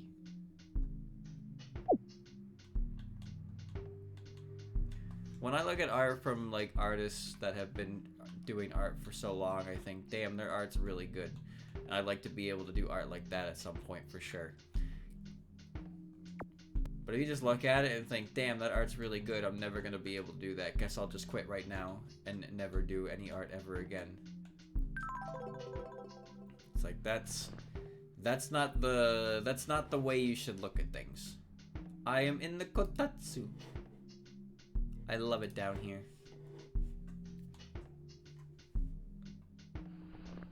No, put me back under. Put me back under.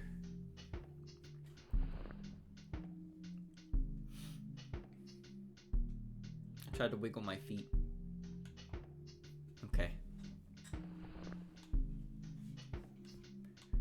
You just have to channel that, you know, that feeling into something productive. Like when I was struggling to draw the heads, I was frustrated. Very frustrated.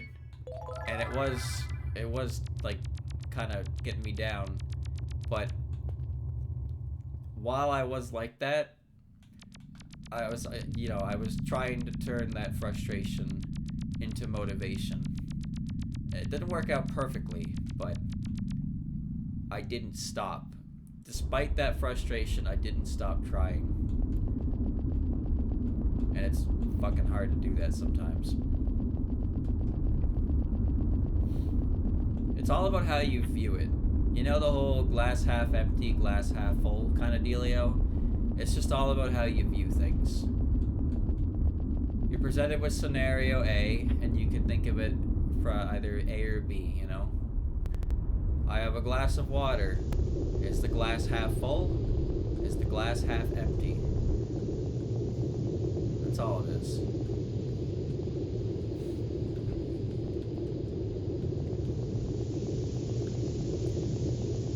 For me, I'm actually kind of pessimistic about a lot of things. But in the case of my current hobbies, I try to be as obnoxiously optimistic as possible. Because the only person I need to motivate is myself. That's all. Sometimes, chat, you just gotta look at the reason why you're doing something in the first place. You gotta remind yourself what it is you wanted to do when you started to begin with.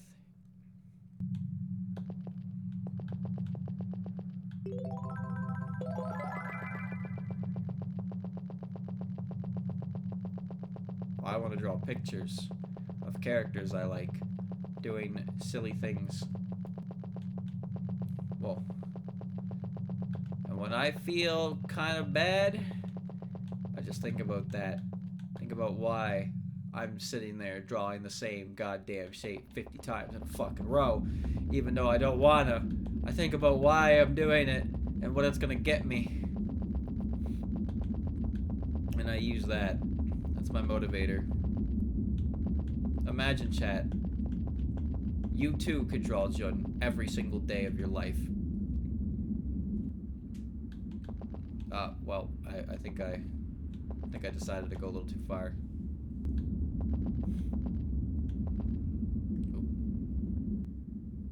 What do you mean yuck? What do you mean yuck?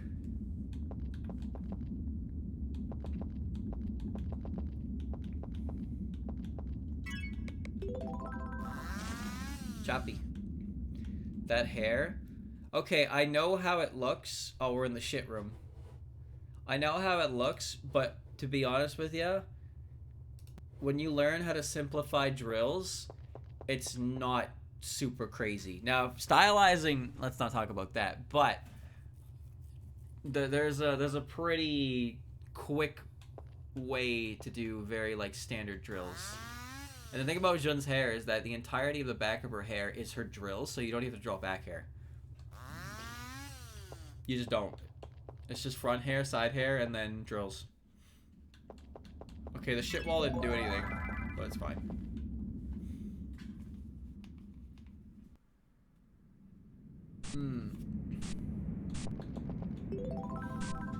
You'd have to see it to believe it. There'll be an art stream at some point in the future, chat. There will be. Again.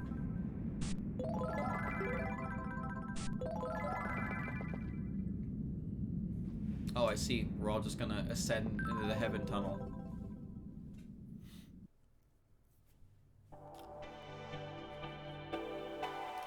Oh, shit.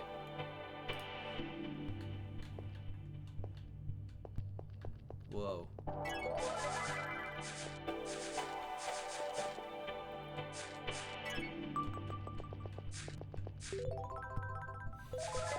It's kind of shiny in here. What's that raunchy ass door?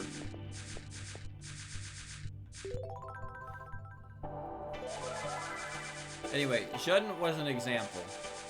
But you know what I mean. You know what I mean. Being able to draw art. Because how many times have you had an idea in your head that you thought would be so good, but then you can't do it, and you don't want to pay somebody else to do it? I've had enough of those. That's why I want to draw.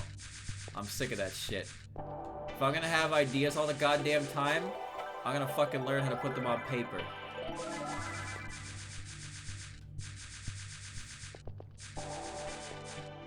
In the box. Another new badge. There's a cool rose on the floor and a stinky looking thing.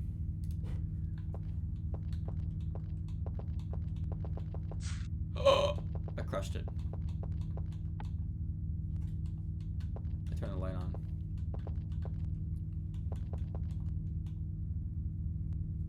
I can't read that.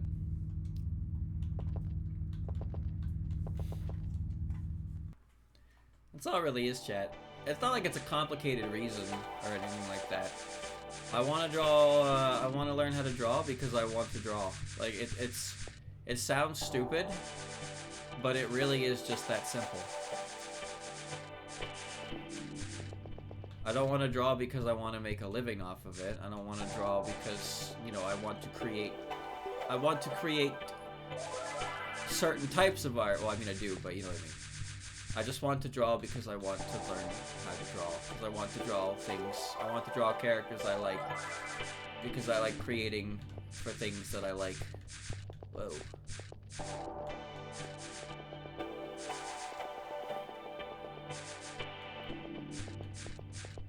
I could be somebody who does something productive. You wouldn't want to be the fan who goes on the forums to complain about how the series is dying every time a new game comes out, right? Is that what you want to do? Is that the kind of fan you want to be?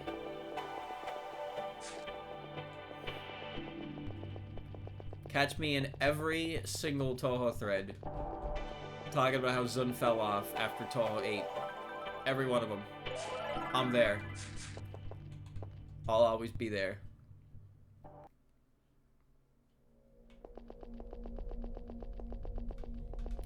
Squid runes.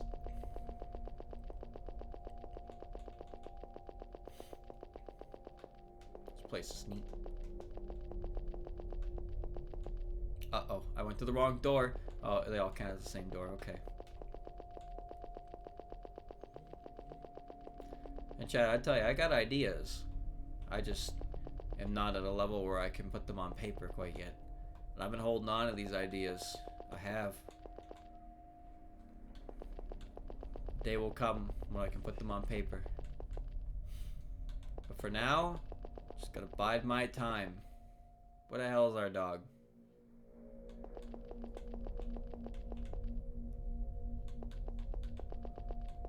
Oh God.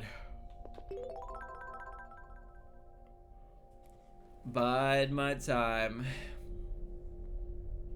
I can draw my own fan art, chat. Whenever I have a stupid idea on stream, I can actually just put it on paper and draw it. That's crazy.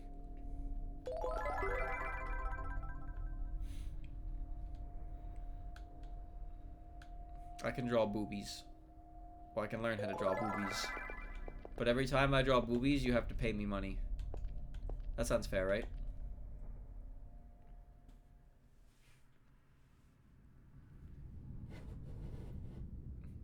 I actually don't know where the dog went, but I think we found the way to go.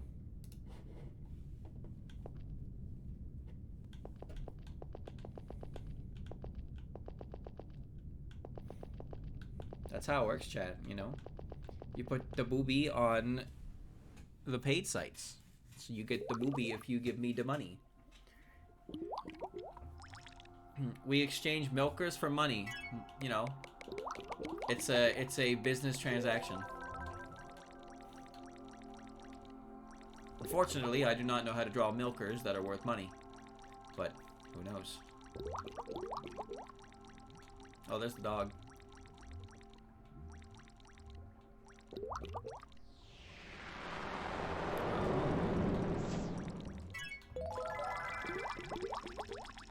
It's a teleporter maze.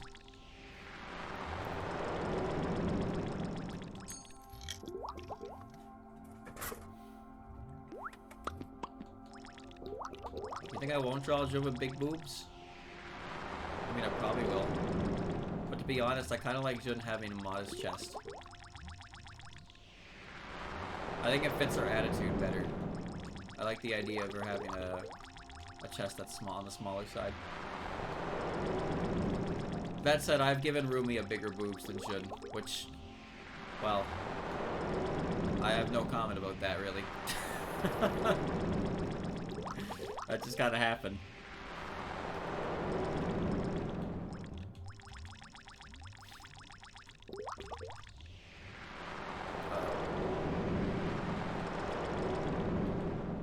Whoa. I don't have control over it.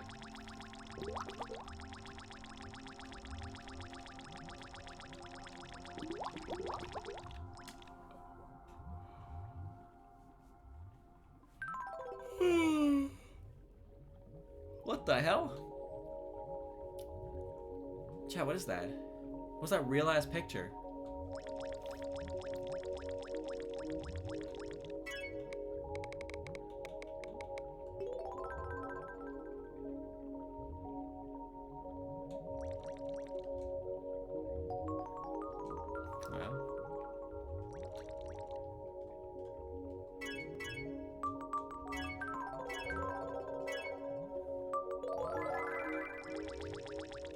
Neat.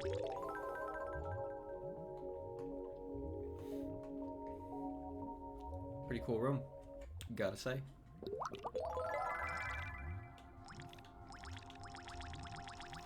Yeah, we've been going on a goddamn spiritual journey, huh?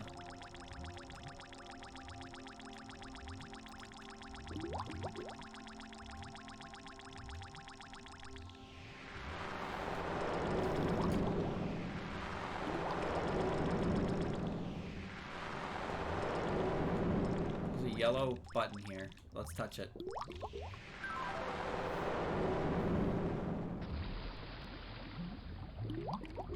Under the sea.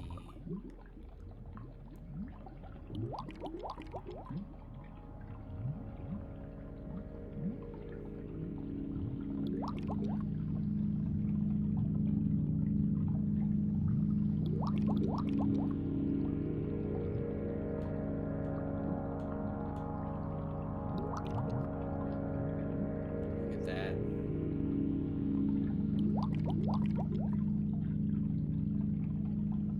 Wait, I'm drowning. Wait, I'm dead. Wait, I'm dying. No! No, I wanted to see more!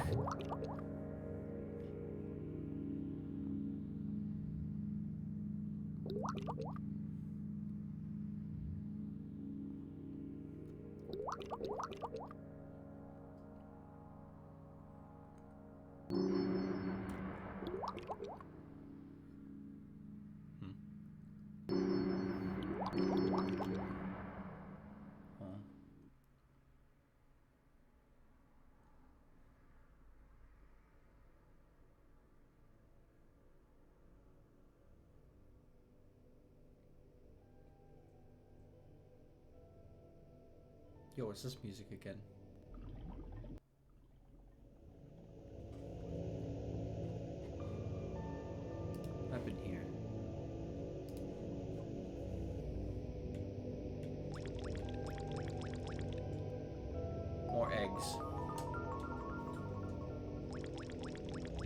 area permanently sealed off. Never to have another area.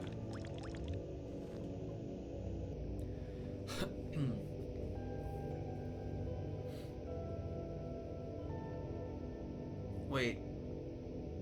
The person wasn't with us when we came down here.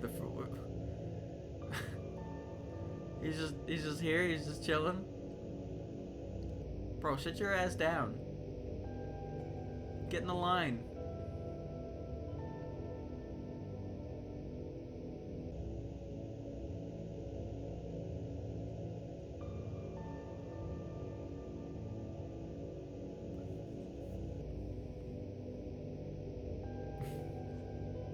There we go.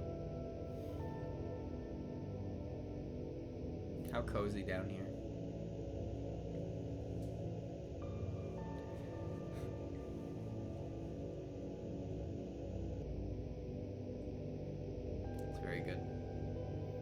Just, you know, just taking the music for a little bit. That's all. Because this is like, this is the end of the road. There's not really enough time to go another expedition, so. That was fun. That was good. We just took a world tour. We'll check out the wallpapers and stuff. But, yeah. I like this one.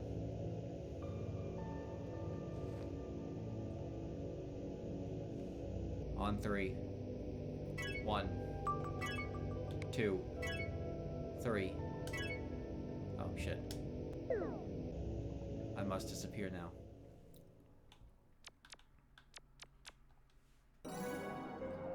Alright. Nah, I'm gonna stop now. So we got Yume. We got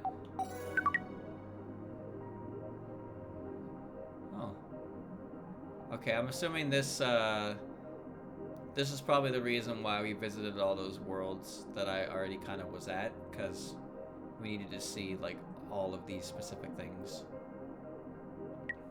Neat. Oh.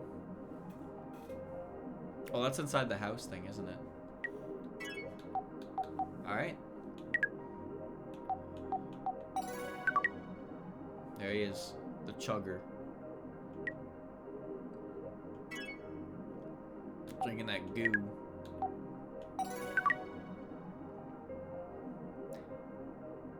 So I think I got that one because I rode in all the different types of boats. That's that green world. It's very neat. See? Never mind, I'm not gonna say it. And there's that, the descent there, right at the end. Wow.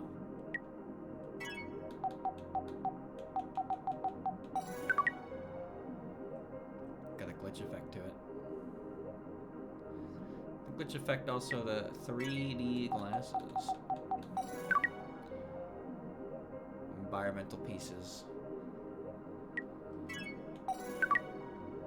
Oh, yeah. God damn. And the screw that opened the path.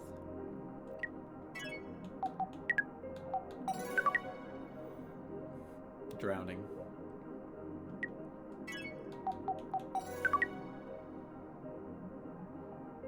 That's the train yard, yeah. Oh, it's like a Torii, isn't it? I didn't even notice that. Maybe I did and I wasn't paying attention. Okay, we were there as well. God, there's so many places we just walked by that looked so neat. That's the room I wasn't allowed in. It had a stink flower in it.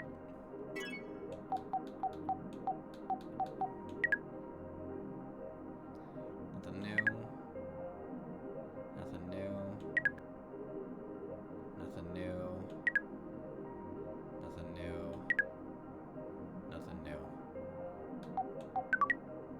Okay. Dude, the quality on this one is so insane. Seriously. Really good. Okay. But Iridescence. Okay. Alright, shot. Wait, menu themes. We got new menu themes. We got... Neat. We got... ooh, space.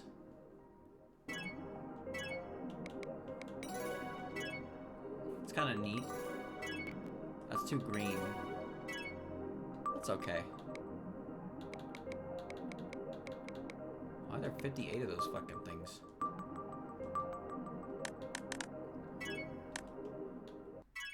Oh, yes. Space. Hold on, I gotta check for puzzles. That's the TV. Oh, we got puzzles.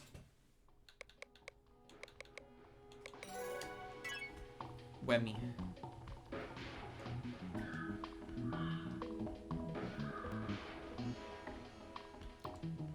This puzzle has already been solved.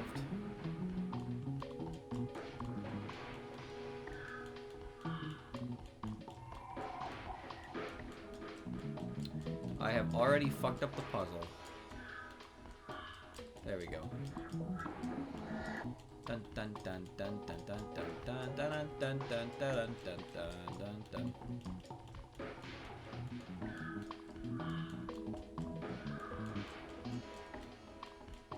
Dun dun dun dun dun dun dun dun dun. Oh my god. Oh, my brain.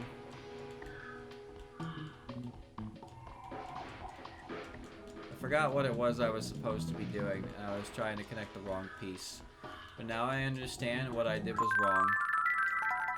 There you go, solved it. That's it? One puzzle? I'm actually kind of sad. Yo, even my border up top is like space now. That's crazy. Look at the border up top, chat.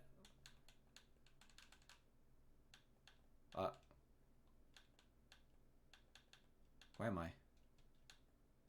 Oh, I pressed A on the balcony door. And I'm like gone. Why am I the Jocker baby? Huh?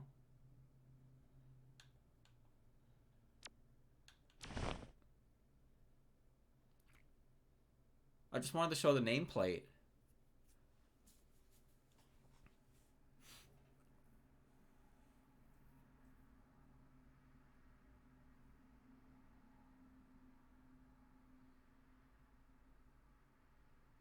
What?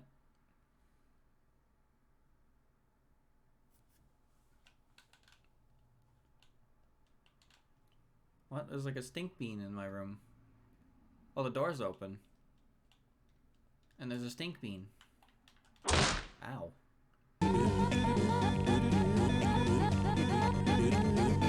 What?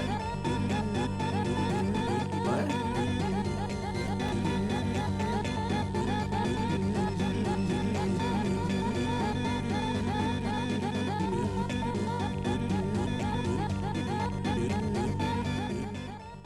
Oh, thank God they turned the sound down.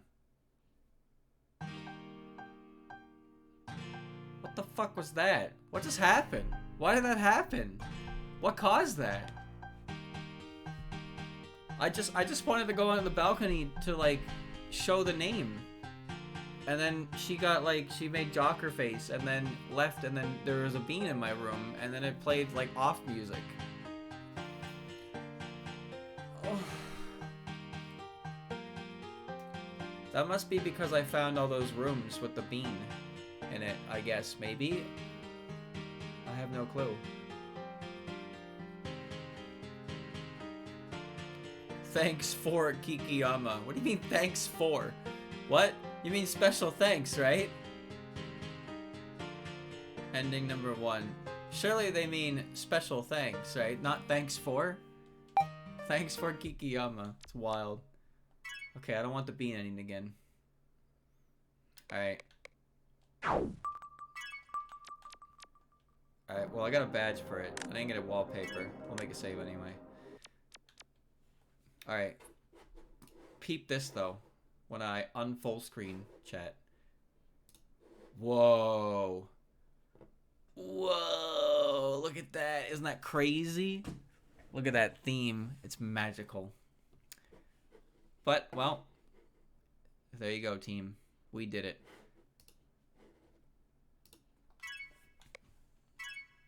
I'm gonna quit, and I'm gonna pull my save out of here, as I've so learned to do. Hold on, just let me make a quick fix there.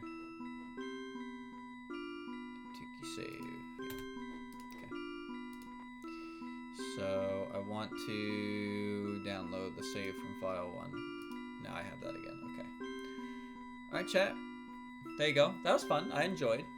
Saw some new things. Saw some old things that led to a new thing.